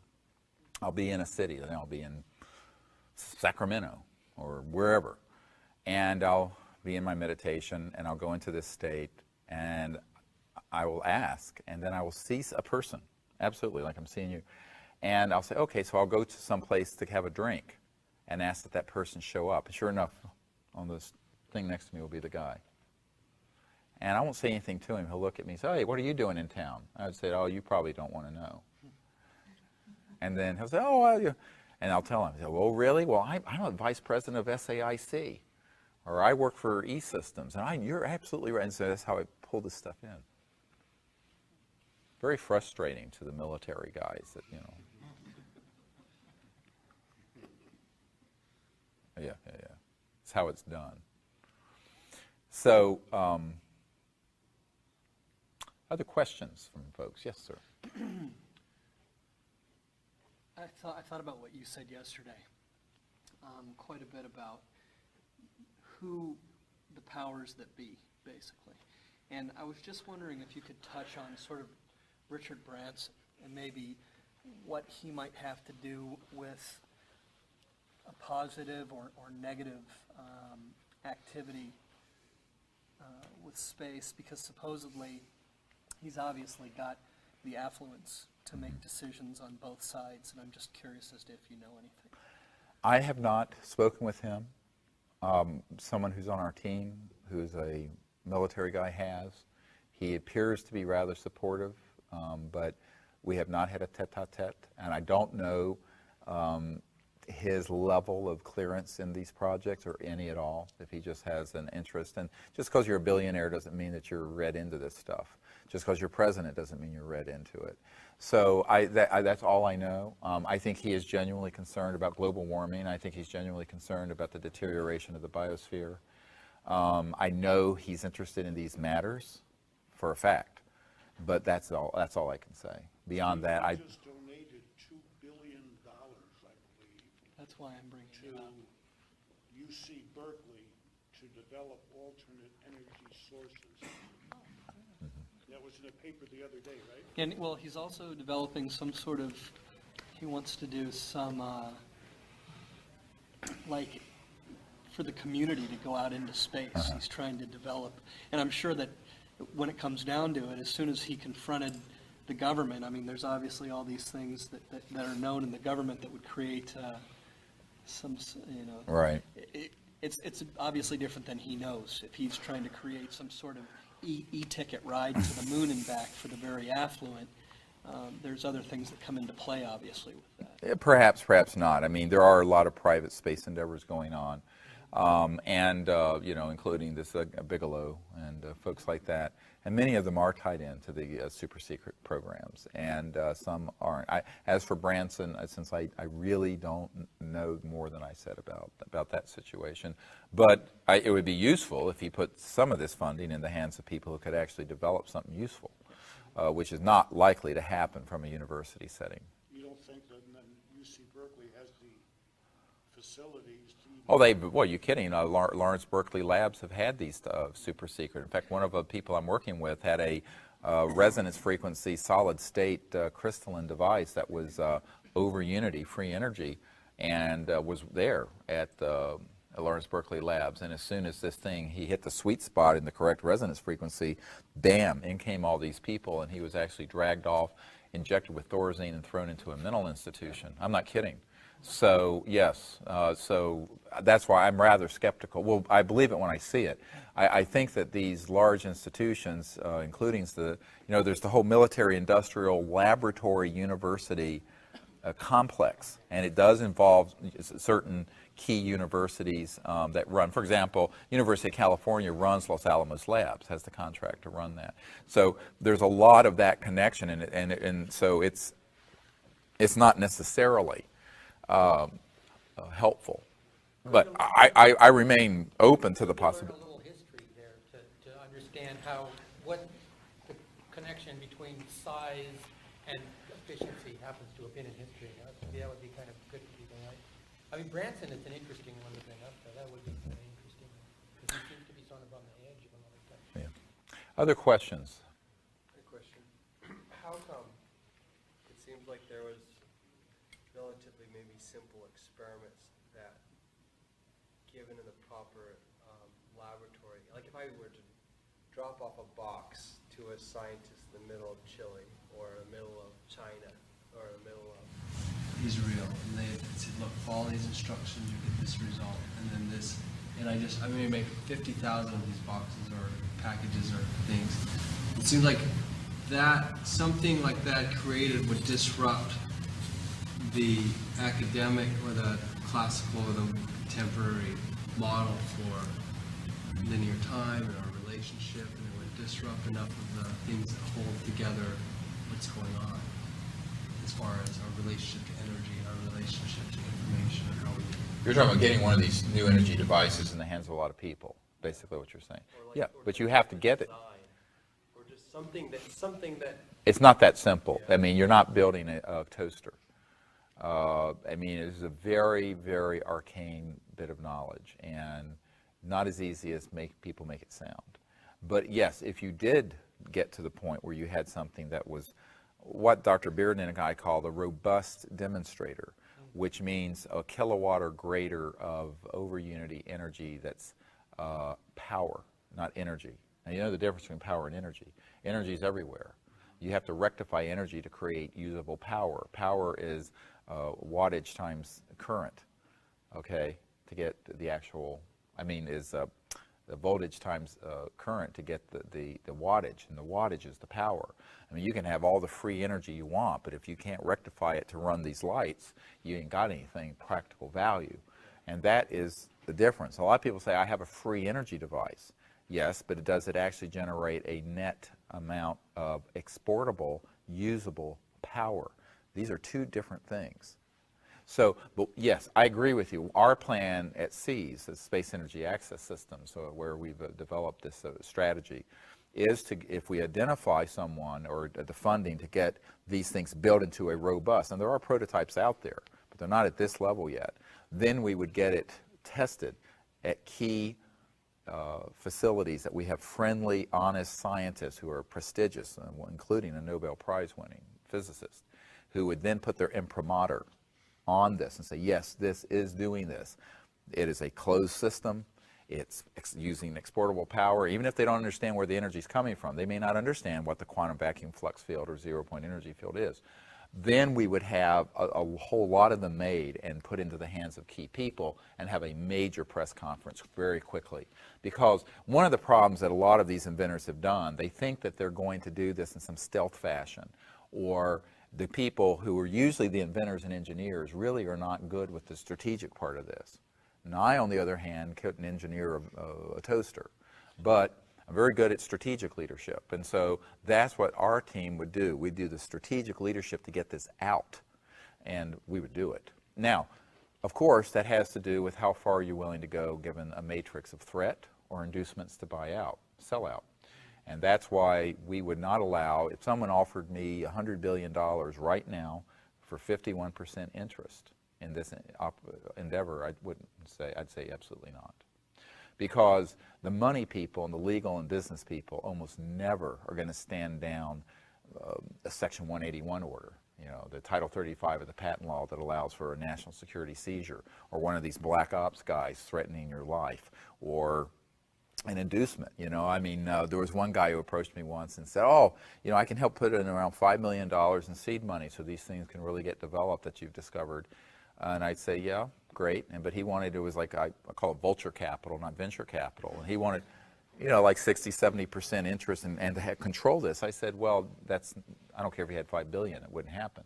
And he was shocked. He said, why not? That's how it works. I said, that's not how this works. I said, well, let me answer your question with a question. You put $5 million into this, and it's not enough, but say $10 million, and we get this team put together, and we have half a dozen of these things beta tested, ready to go, like you're talking about, distributed. Suddenly someone surfaces who offers you, for your $10 million placement, $100 billion. What would you do? He said, I'm a businessman, I'd sell. I said, no, you're a money whore. And there's a difference between a money whore and a bit. You've just sold out the future of Earth and a multi-trillion-dollar industry, but more importantly, the future of the Earth and saving the Earth's environment and eliminating the whole way we're living and devouring the biosphere for a few pieces of silver.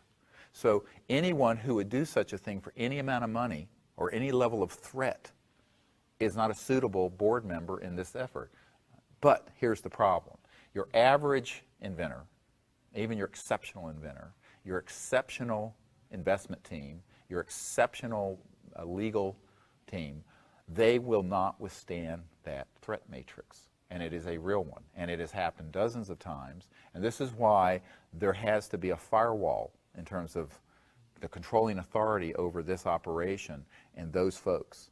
Because they may say that, but when they start having Murder Incorporated coming after them, and I mean with the you know, this and for 100, the proof is we're still running these lights off of coal-fired power plants because this technology has been in some stage of discovery and development for the better part of 100 years, certainly 75 years, that we can prove. And we're still using gasoline, and we're still using coal. And this is a completely, and so if this was so simple to do, it'd been a fait accompli a long time ago. Yeah, that's why I fundamentally can't understand what's, but that makes sense, the next level. The next level. Taking off, the next rigor. And that's why, you know, I mean, I had a conversation with Ted Koppel about this a few years ago. He said, well, if you ever get one of these, he says, boy, you know, of course he's retired now, but he said, boy, it'd be great to have. I said, yeah, but you better have 3 backup satellites to Earthstar 1 or 2, or whatever you're using for your ABC News, because they're going to jam it. And that was before we had the whole first hour of the National Press Club event in 01 jammed by NSA or somebody as they were trying to broadcast it out of that building. First time in the history of the National Press Club. In the United States Capitol, jammed the whole first hour of it. There were so many millions of people trying to get online. By the way, they used up every T1 line in D.C. to do this. And so I said, this is a tough nut to crack. So you better have a network built. And that's what I've been doing for the last decade or so, is building this network so that there are millions of people, literally, who follow our work. We get one of these things, and I don't care, you know, how primitive it looks. And it may not be ready to be sold at Ace Hardware store, but it's going to be known. You don't sit on this. And so it's counterintuitive. Most inventors and most technology teams say, we're going to keep this very secret. Oh, no, you don't. No, you know, you just can't, because, you know, the secrecy is their game. We own the light and disclosure. They own the darkness of secrecy. And so let them have their little secret. But when you step out, and this is one of these counterintuitive things, because if you do what you're doing very publicly, and this is what we're doing with the CE5 initiative as well. I mean, we report this stuff out, and, you know, lots of people follow this. You've got a 1 billion watt spotlight shining on you with all these people knowing. Well, they're not going to move into that because these people work in this sort of furtive, dark world. And this is the big mistake so many inventors have done. They have sat on these things too long, and they have been too cute by twice. And what happens is that they're caught in this trap before hundreds of millions of people know about it. And you have to have hundreds of millions of people know about it. You cannot do this thing without the masses, because your first vanguard of protection is the knowledge of the masses, the knowledge of the public. And the public needs to know, but they'll also be your biggest defenders. You know, can you imagine that if you actually had a technology that would free people from electric bills and from pollution and gasoline bills, and it was known by hundreds of millions of people through a satellite broadcast and everything else, I mean, all kinds of strategies we have that I don't want to go into. But if you do that, well, I mean, if there was a covert or overt attempt to suppress that, A, it would be known, B, you'd have a million people march on Washington and burn the city down. It won't happen. So that's why Disclosure Project happened. I mean, we ramped this thing up so that there were millions, 10, 15 million people listening about it on Coast to Coast AM and other, not just that, but other media outlets, that this was going to happen. So when it happened, it was like, whew.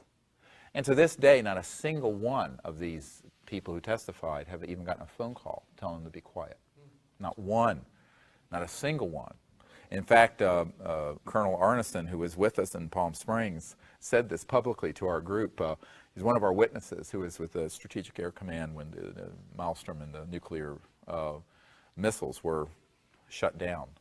And they said, he said that he has never gotten any negative repercussions from having come forward with his information or the documents pertaining to it.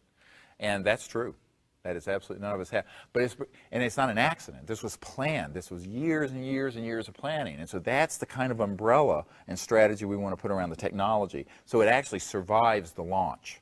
Because And really, you think about it, 99.9999999% of the people on Earth do not own oil fields or coal companies or power companies, and they'd be thrilled to have this knowledge. And it would be such a blossom of hope springing throughout the world. It'd be a springtime that they would realize that, well, even if it's a couple more years to get it to a 20 kilowatt or 100 kilowatt system, to know that this is real, it's been tested by mainstream scientists, it's been proven, it's been replicated, it's reproducible. This would be such a wonderful thing in a world where there's really so much hopelessness and despair. In France, I understand there's a company that's put out a model with a magnetic Tesla-type generator that they're putting out for a jury of 12 scientists, and I understand they're already giving that. That's in Scotland, Steorn. Oh, yes, yes.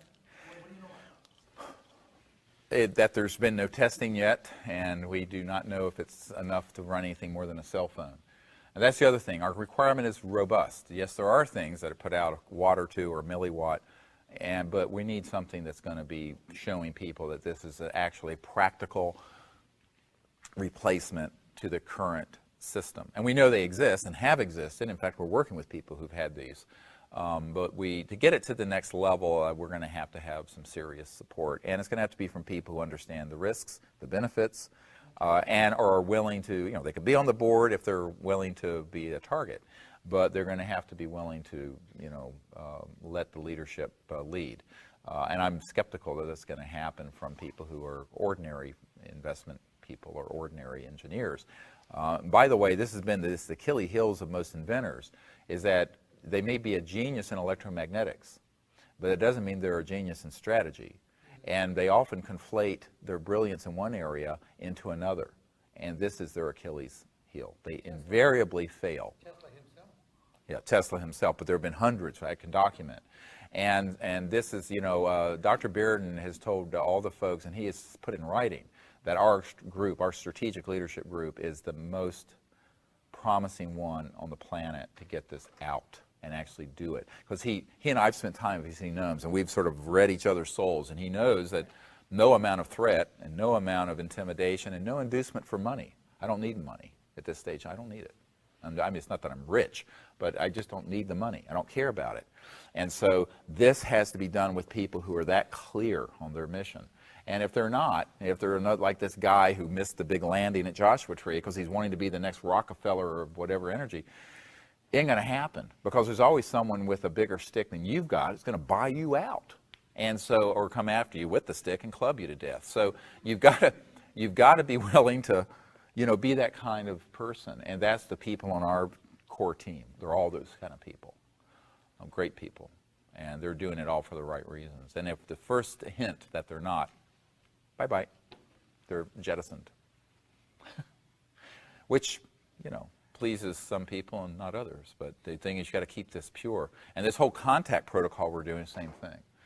The senior team of folks who go out, the success we've had with these ET craft and contacting them is because people are in that state of pure consciousness and in pure intent, beyond fear, without prejudice, and it's beautiful what happens. It's so beautiful. And I know the same thing can happen with these wondrous new sciences that are here on the planet and are in the consciousness of certain gifted inventors. And there's just been these other interests that have kept blocking it. And we will overcome that, but we need lots of people in this state of consciousness. Elisa was talking about this masterminding sort of technique, where you have lots of people in that state of consciousness and visualizing the outcome and meditating and praying for it. And it's very powerful, because one person can have a certain effect, but a group of people or several people that are connected together have an exponentially greater effect. And this has been scientifically proven in studies that have been done at Princeton and Dr. Bob John's laboratory. By the way, when I spoke to Dr. John some years ago, he said, what you're doing out contacting these extraterrestrial beings is a field experiment on a large scale of what I'm proving in the laboratory. That's what he said. It was a very interesting conversation, which is what we're doing. Except it's not an experiment. It goes beyond, experimental. We're not treating these ETs as a test subject. We're actually saying, look, these are intelligent, conscious beings like we are, And we're saying, on the plane of this unbounded state of mind, that's where we meet. That's where we'll meet. Yes? This might be kind of an obvious answer, but I'm curious why certain people of power want to have war.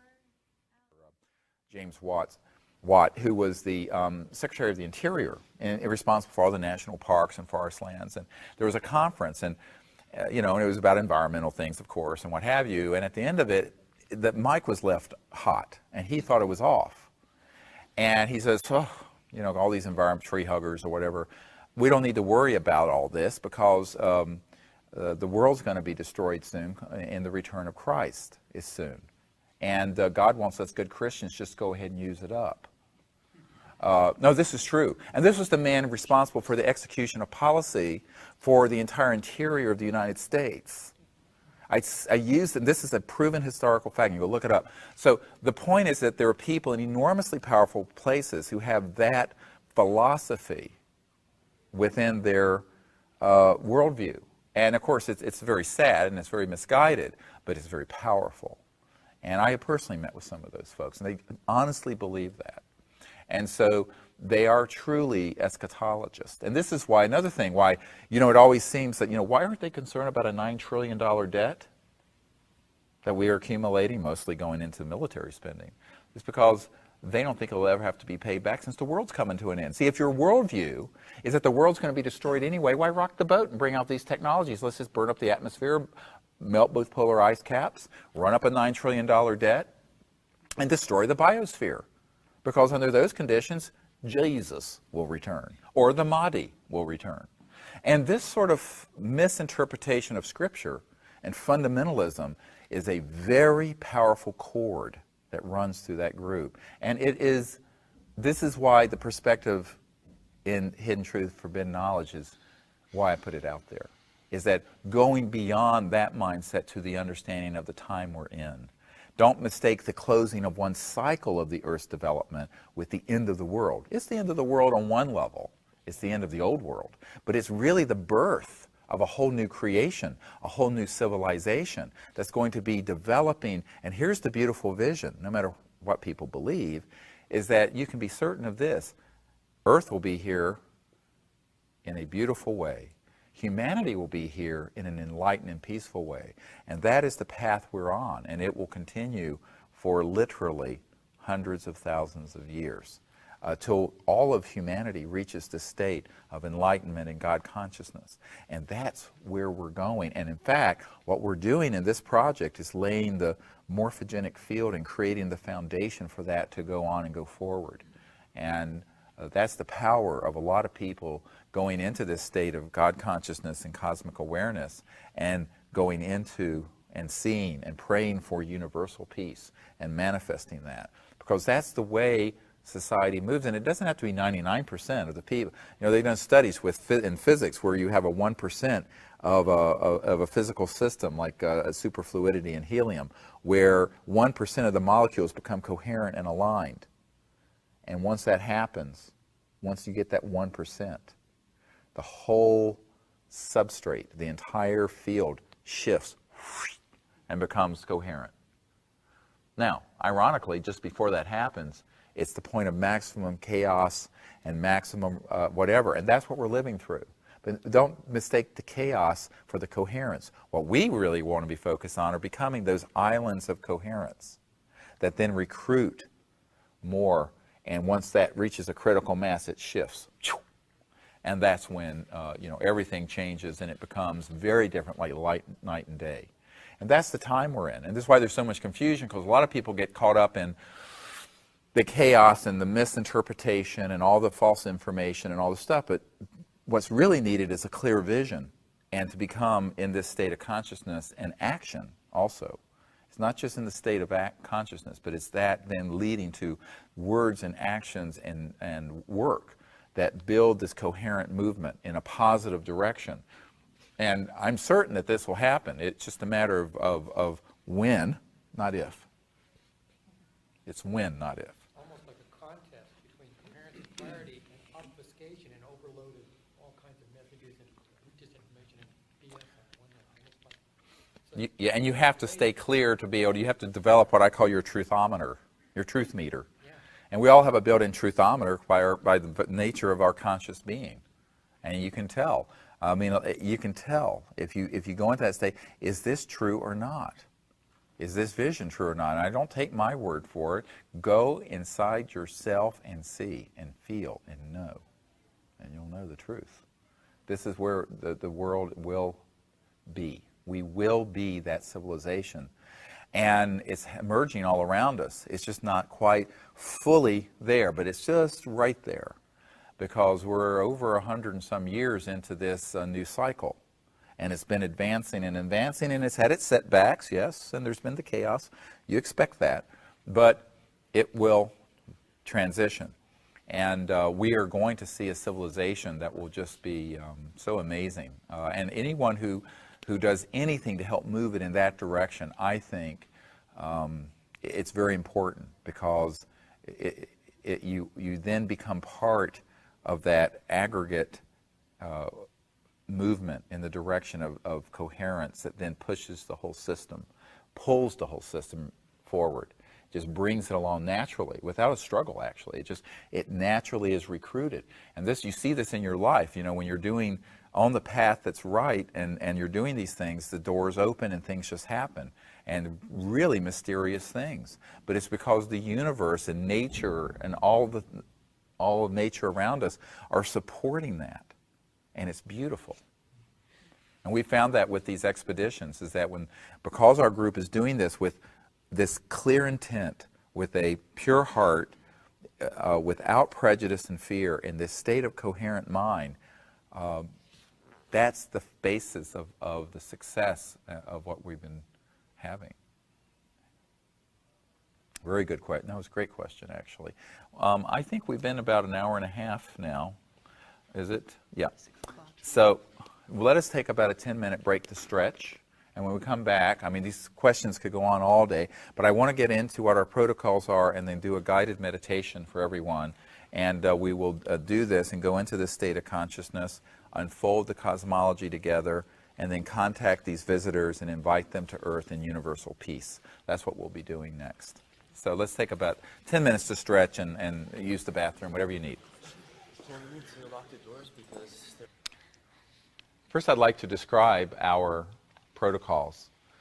The techniques that we use involve the use of consciousness, going into deep unbounded mind, and the steps of this coherent thought sequencing I'd like to describe before we do it.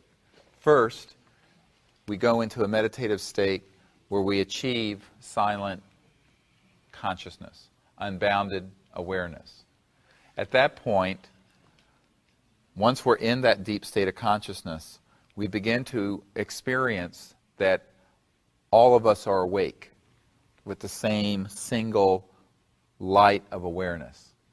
And then expand that sense to the fact that the room is filled with the light of awareness, and earth, and space, and cosmos. And this keeps expanding to where we literally have the experience of being in deep space in a consciously aware state where we can sense the fullness of mind, of conscious mind, and see deep space. And then we go beyond the material cosmos and see the etheric and astral cosmos, and then beyond to this tonal causative level of creation, and then back to the unbounded from the cosmic mind. So it's from the conscious mind to the cosmic mind. And then once we're in those state for a few minutes, we then awaken to space and earth, and we search, we scan, and see if in our inner sight we sense an extraterrestrial vehicle. And it may be under the earth, it may be in space, it may be on a planet near the earth. But wherever our mind is drawn to, if we see an extraterrestrial person or a craft or their world, we connect to them, introduce ourselves as ambassadors from Earth to their people, and on the level of the pure consciousness of shared awareness, the mind through which every sentient being in the universe is awake. We stay in that state and invite them here in a spirit of universal peace. And connecting to them, we then connect. If we see their craft, we connect to them, and they allow to use our inner sight as their guidance system. And we come back towards the Earth, into the Milky Way. On one of the outer spiral arms of the Milky Way is our star system, the Sun, into our solar system, to the Earth, North America, West Coast, LA Basin. And then we'd continue to do this in a stream of coherent thought. Sometimes we'll sit for hours. Amazing. And they do pick up on that guidance. And then, towards the end of the meditation, once we have felt that we've made this connection, we go into a state where we then do a shared prayer for Earth, where we invite the cosmic being and the Godhead, the celestial realm, and the extraterrestrial beings to all join in visualizing the Earth in its healing and in its development into a world of peace and enlightenment. And there's usually at that moment, for example, at Mount Shasta a few years ago, the first time I did that particular protocol, which I'd always done silently but not out loud because I didn't want it to get too weird, I said, then at that point, I said, oh, who cares? So I did it, and at the instant we reached that point, this enormous spacecraft appeared in the sky, and a man was told to look up.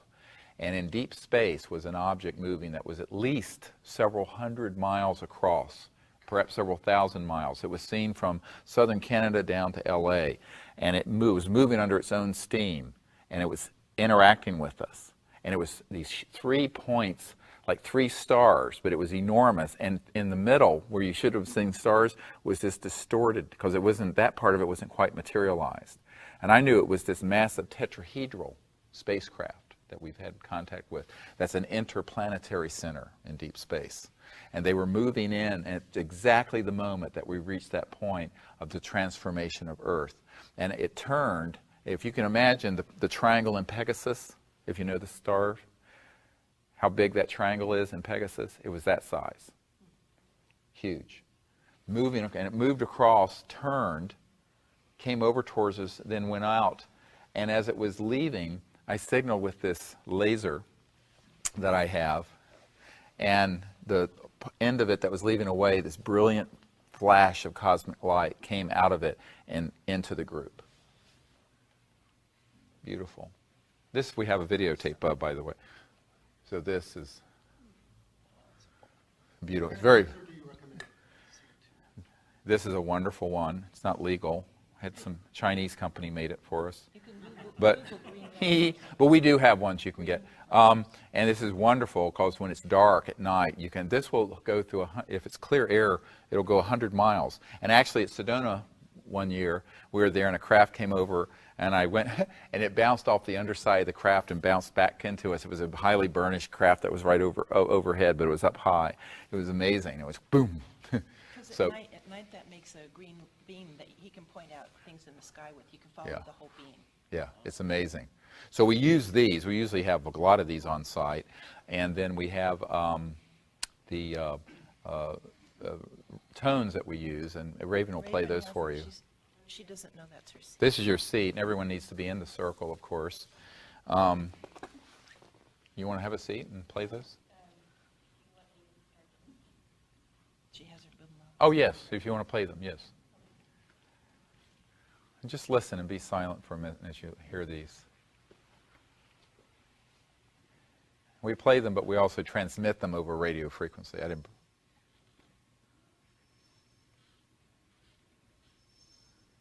You can stay there so you can turn it off.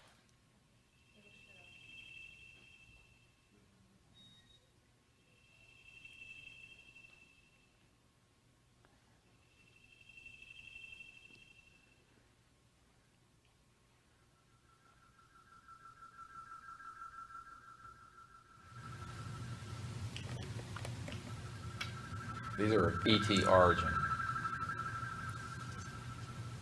Originate.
you.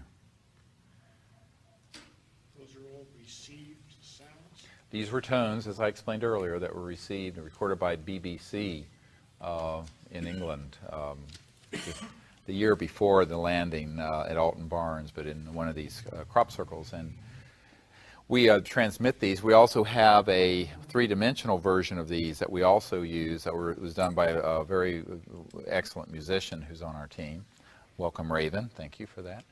And then, of course, we have the electromagnetic detectors that are passive detection systems. And these include magnetometers and laser and radar detectors and other electromagnetic detectors, that tri-field meters and things like this, so that we get a detection when there's a craft that's either nearby or it may not be visible. But for example, that probe that you saw, that communications thing that came in at Charlottesville, that was seen because it was IR shot. And you may know that in Mexico, a couple years ago, the Air Force there were scrambled into an area where there were several of these craft. They were not visible with the naked eye. It was only when they put on their IR, infrared light, that they then saw them. So remember that frequently these ET craft, it's not exactly always they're fully materialized and visible to the naked eye. And in fact, most of the time they are not. Most of the time they are resonance shifted beyond the speed of light, so where they're in that near astral etheric level. And we will see them only by the evidence of their scintillating around us. And we will have them actually settle over us like that, and the temperature will be out in these freezing areas. The temperature will go up 15 degrees, and it'll be like we're in an anechoic chamber where the sound is muffled. And we realize that we're actually in an ET craft. And all of a sudden you start seeing these beings moving around and people are touched on their shoulder, and it's fantastic.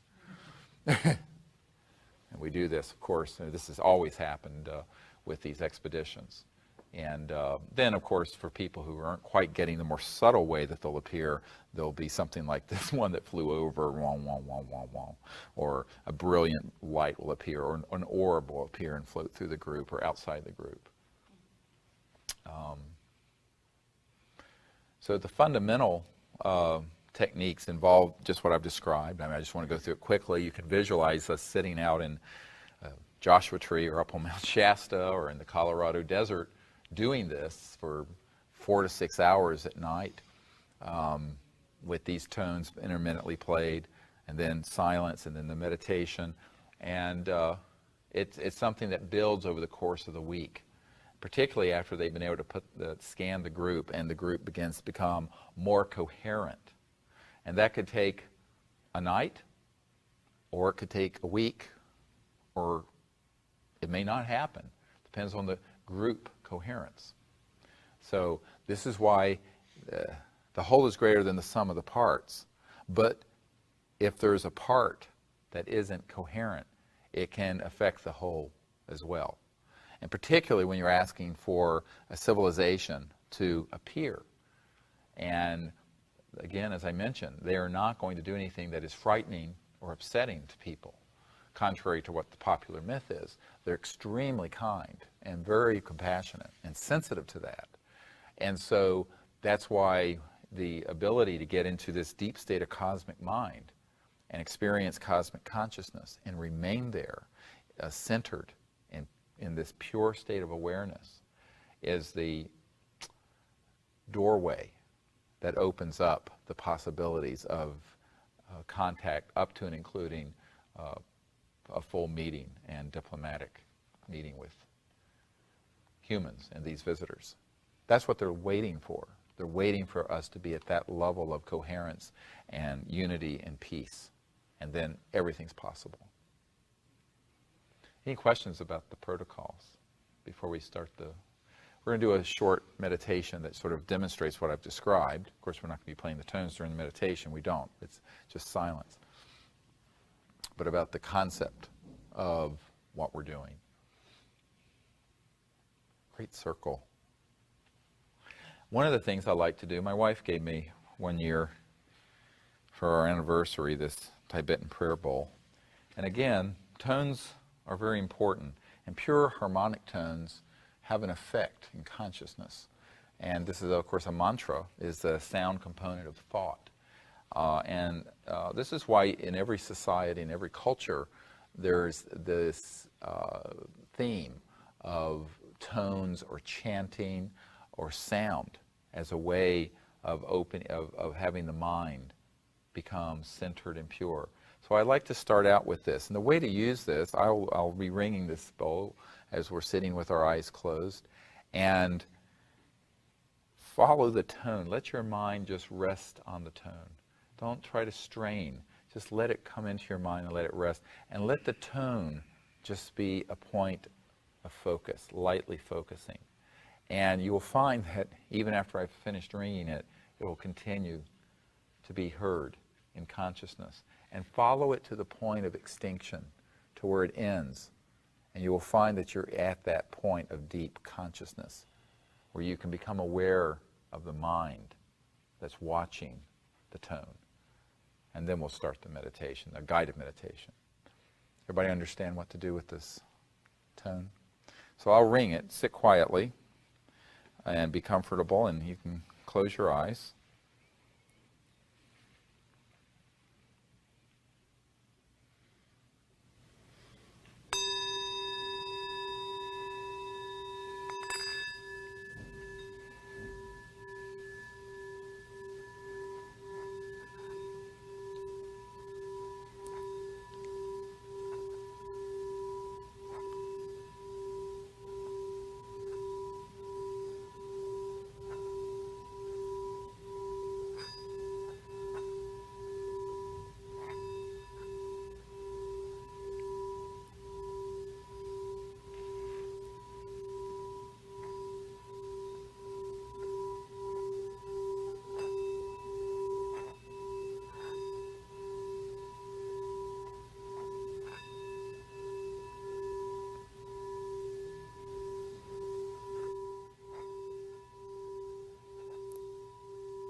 Now, sitting in deep silence,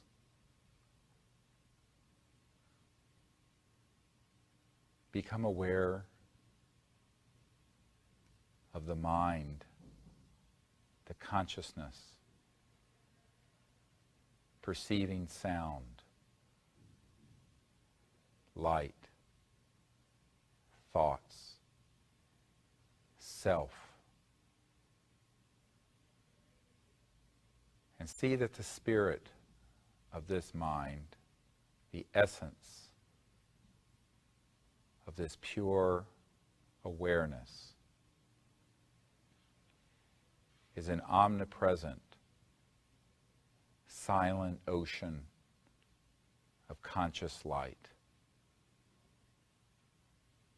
clear, calm. And dive deeply in a state of perfect relaxation and peace into this unbounded mind.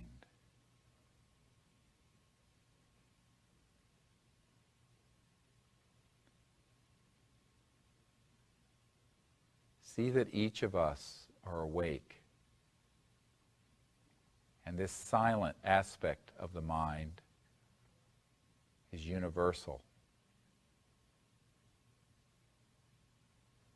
And that our individualities are like a pure crystalline snowflake, each of us unique. And yet, the light of consciousness within us, which illumines our own being, is one. And we feel the joy and the love of this great being shining within each of us.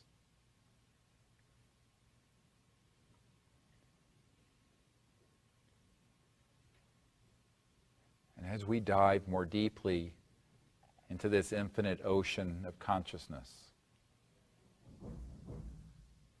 we behold that all perceptions, all beings, all matter, all worlds are like waves, rising and falling, forming and dissolving from this vast ocean, this awake mind whereby we are awake at this moment.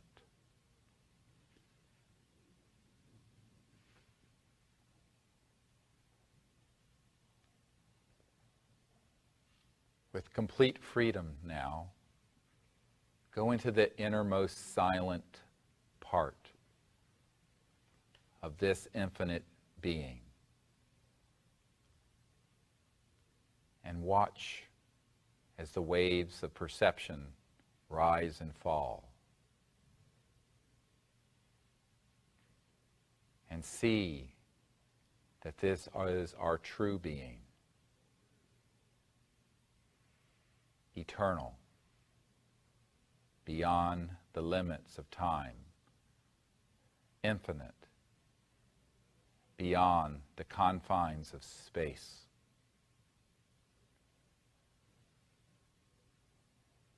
And so it is that all that exists emerges from this unbounded mind, rising and returning to it.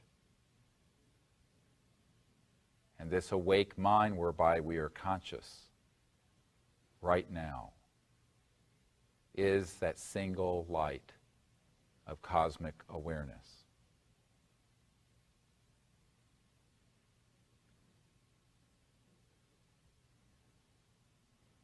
And so we see that each person in this room is awake, and this awake mind is one. And we are all one in spirit. And that even our bodies and our bodies of light and the pure tone of our individual self is this conscious being, phasing, resonating as our individualities.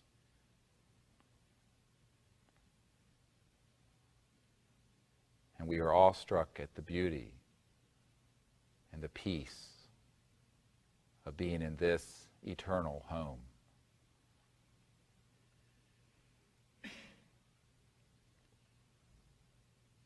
And we see the earth beneath our feet and the sky above us is all consciousness. Because this mind is omnipresent, we may see any place and any time.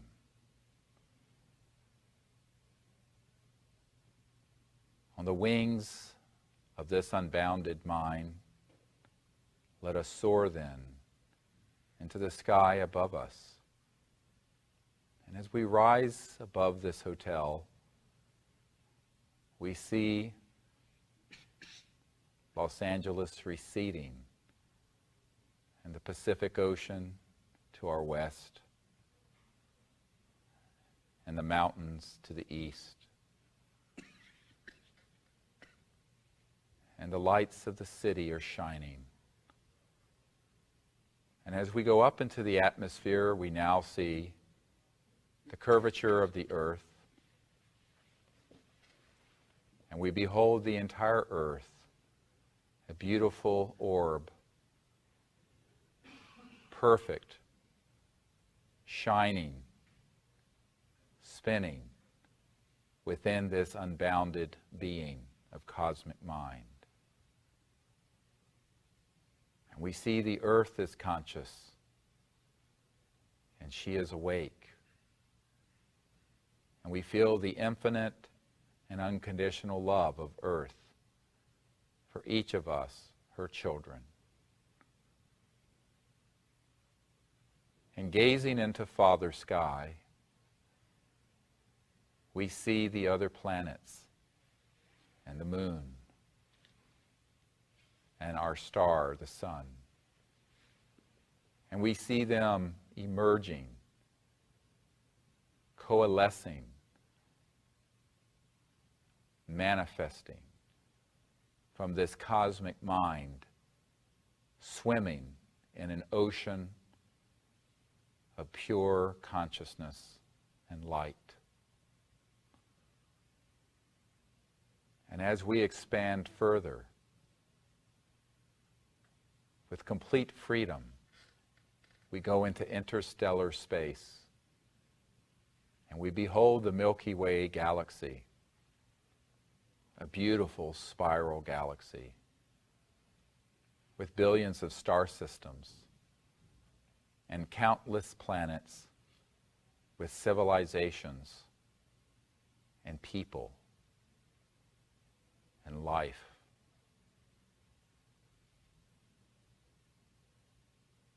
And now effortlessly, we expand further.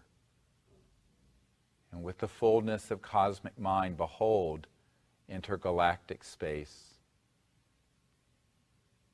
and billions of galaxies stretching in all directions forever, infinite, boundless.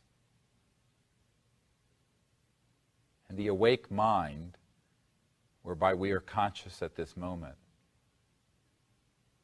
is one and always inseparable from the cosmic mind from which this entire cosmos is manifesting. And seeing beyond the crossing point of light and matter and space, we behold the astral and etheric realm, shining, beautiful lights, astral worlds, endless, infinite light. And at the finest level, we behold a celestial light, the most great light, the first emanation of form and light emerging from the infinite silent mind, the same mind whereby we are awake at this moment.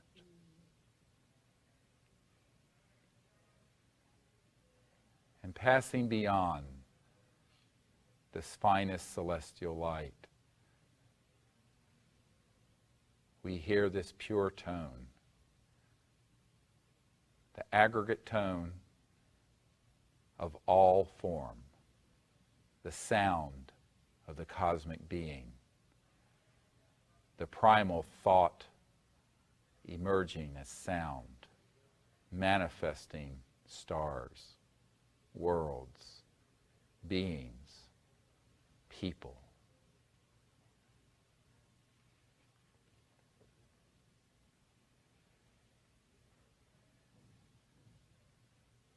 And with this pure tone emanating from the edge of eternity, transcending the finest tone, we see the great being, the absolute, unbounded mind, shining, manifesting the entirety of the cosmos.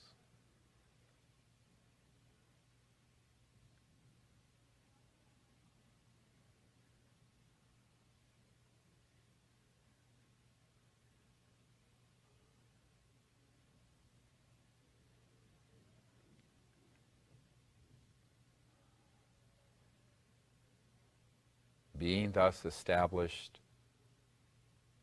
in this unbounded being, we gaze throughout the heavens, and effortlessly we allow our minds to perceive those civilizations capable of being aware of Earth and visiting Earth. And we see there are many. And we see that in deep space, there is an interplanetary center. And we ask permission to enter this facility.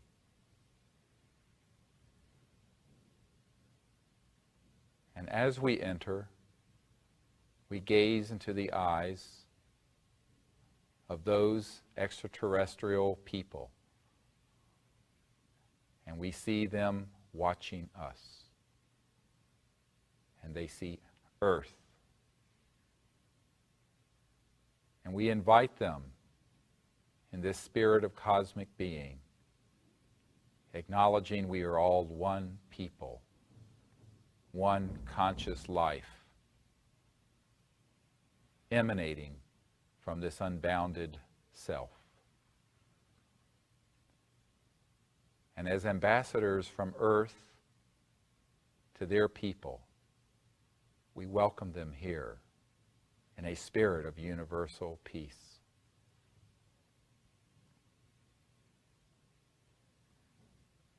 And with our inner sight opened, connecting to them and to their spacecraft, and their communication systems, we show them our location.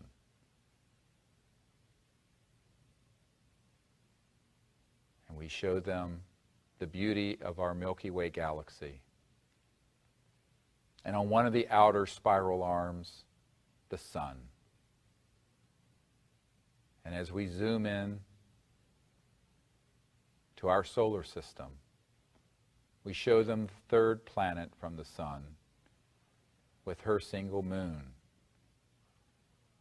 And as we grow much closer to Earth, we see North America,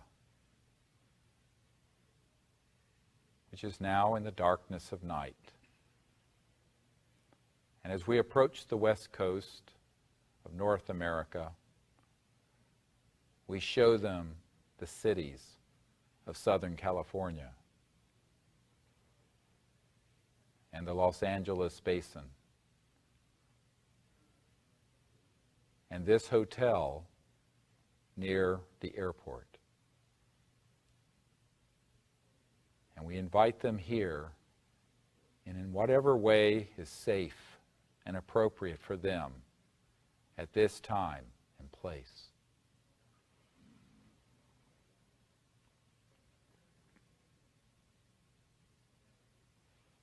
Now we will sit in silence, continuing this protocol for a few moments. And if at any time you become distracted, return to this perception of silent mind, and then effortlessly see with your inner vision, and invite these visitors here.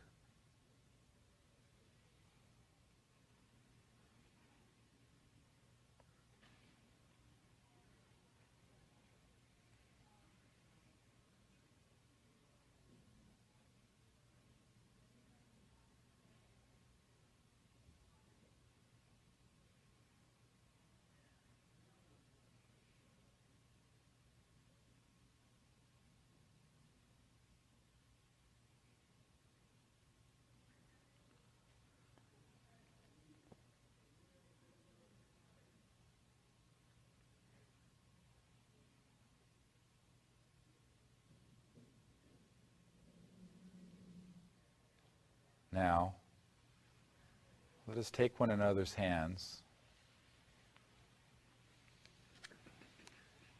And if you cannot reach the hand of the person beside you, extend your astral hand to theirs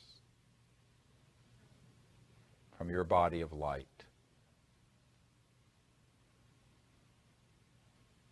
And see that we are forming a circle of light, celestial golden light, and that it is passing from left to right counterclockwise, uniting our hearts and minds.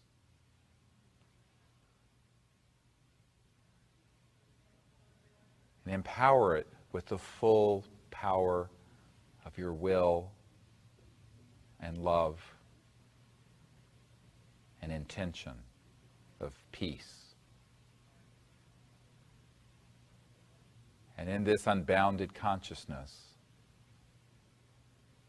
see that it is now going at infinite speed, infinite velocity from left to right, making a perfect ring of golden celestial light. Brilliant. And now see it rising upward as a beam from this group, through the hotel, on the astral level, the etheric, and into space. A beacon. And this golden light is then diffusing, suffusing the entirety of the cosmos with the light of peace and pure consciousness. Every world, every realm connected to us at this moment.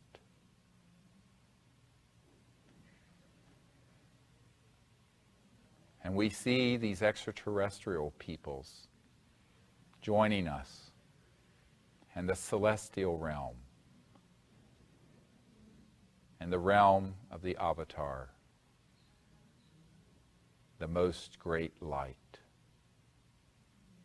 And we see this cosmic light coming back through us into our bodies and into the earth. And the earth suffused, permeated in this beautiful cosmic light. Golden, celestial.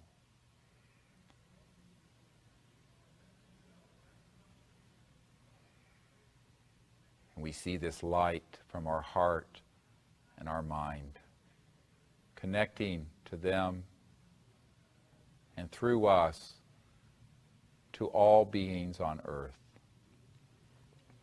And we turn to this supreme and unbounded being, and we ask that the earth be enlightened, and that wherever there is on earth strife and suffering, that peace emerge. And wherever there is ignorance, the light of knowledge and enlightenment is dawning. And wherever there is greed and selfishness, we see the hearts opening to this boundless love of generosity, of giving, of oneness. And we ask the most great being to guide us and to protect us. And we are joined with these celestial and extraterrestrial worlds as we ask that universal peace, which we see within us, dawn on every place in the cosmos. That this is the time of the fulfillment of the destiny of earth and humanity. And we see the earth becoming one of the great jewels in the diadem of creation, floating in space, emerging from this great being. And every man, woman, and child on the planet growing in this cosmic mind.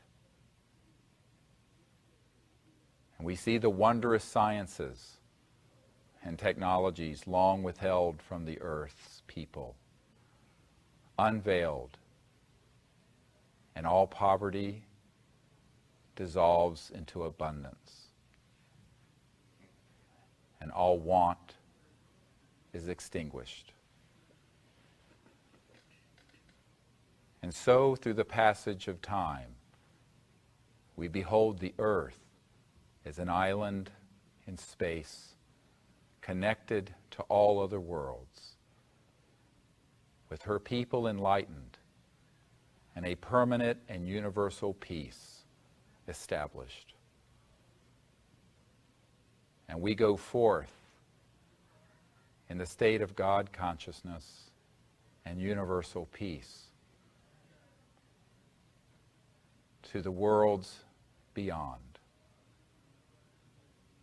And we become extraterrestrials to other planets. And so we see this cycle, and that this is the time of universal peace. And we are filled with gratitude as we contemplate the beauty emerging within us and across the earth. And we ask the Great Being to guide and protect each of us, that we may work together and with the celestial realm and these extraterrestrial people in the establishment of this wondrous age.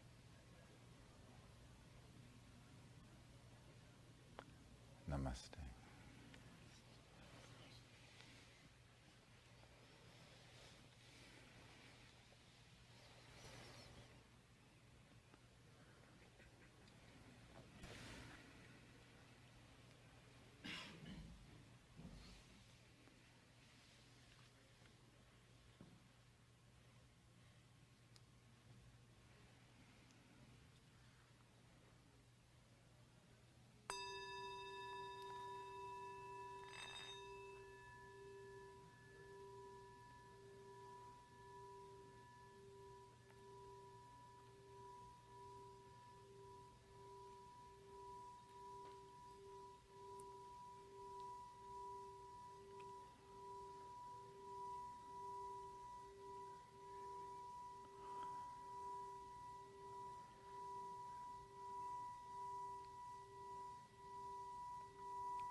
Welcome back.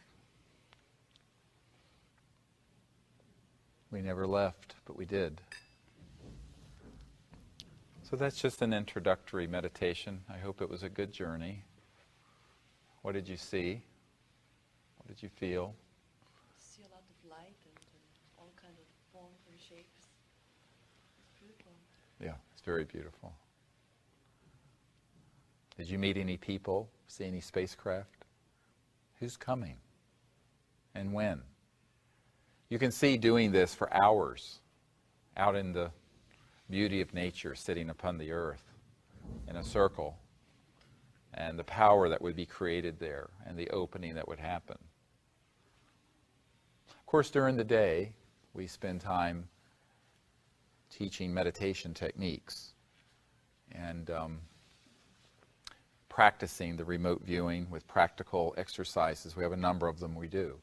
And then by the time we go out at night, people are becoming more awake and more awake and more awake and more resonantly harmonic, coherent. And so by the time we'd go out into the wilderness together, everything is possible. And so it is that we have seen almost every imaginable expression of extraterrestrial beings and celestial beings with us. And frequently as well, we will see those who have passed into the worlds of light, Native American elders, friends such as Sherry, who's in this photograph. There's a wash of peach-colored light next to this cobalt blue light. By the way, that picture, those of you who've seen it, was right above where the initiation cave in Joshua Tree is, where we take people, 9 people at a time was all that'll fit. And it's an ancient shamanic initiation cave where we become ambassadors to the universe.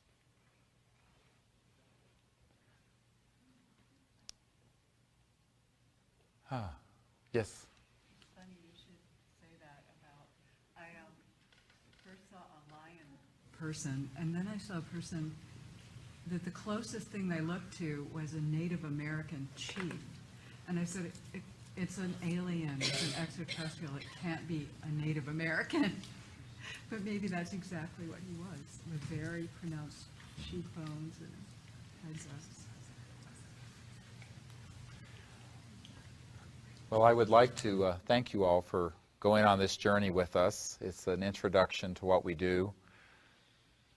Throughout the course of our weeks, some people who are here have been doing this for thousands of hours with me out under the stars.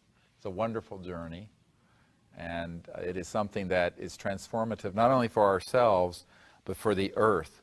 And when we enter into that state, we know and we can see, and the extraterrestrial beings as well as the celestial beings manifest in ways that are just wondrous and beautiful.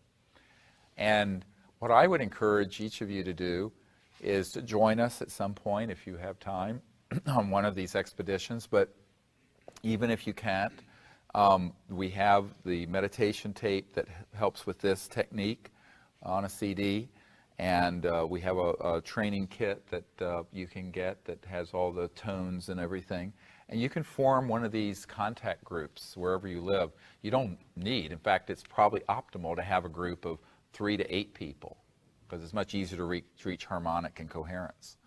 And you can do this, and if you do, and you do it with this intent and in this state of consciousness, you will not be disappointed. We have had people who have done this all over the world who have had extraordinary sightings and contact that are ongoing. And in addition to that, I want to point out that the technique for being able to be a seer, and the popular word is remote viewing, but I use a ancient Vedic technique to teach in meditation, and then to go into this state of super consciousness, this unbounded state of mind, where from that level you can see and know anything.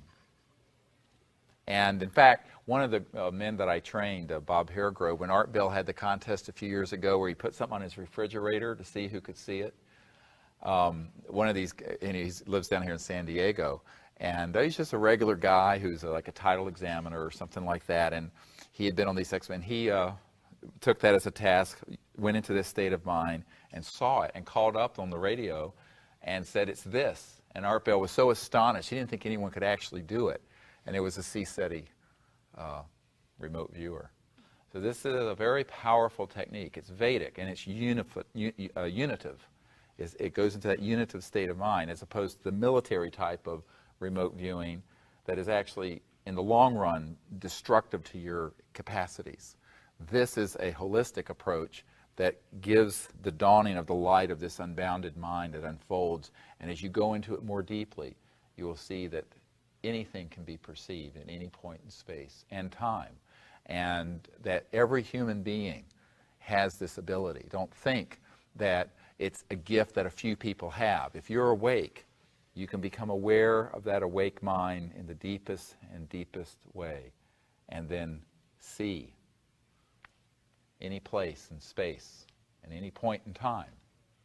And this is the gift that is folded within each of us. Because in reality, in the structure of the conscious mind within us, the entire quantum hologram of the universe is folded. And so the entirety of the cosmos is folded within us. And we are all one being. Thank you. God bless you. Hope to see you all again. Thank you.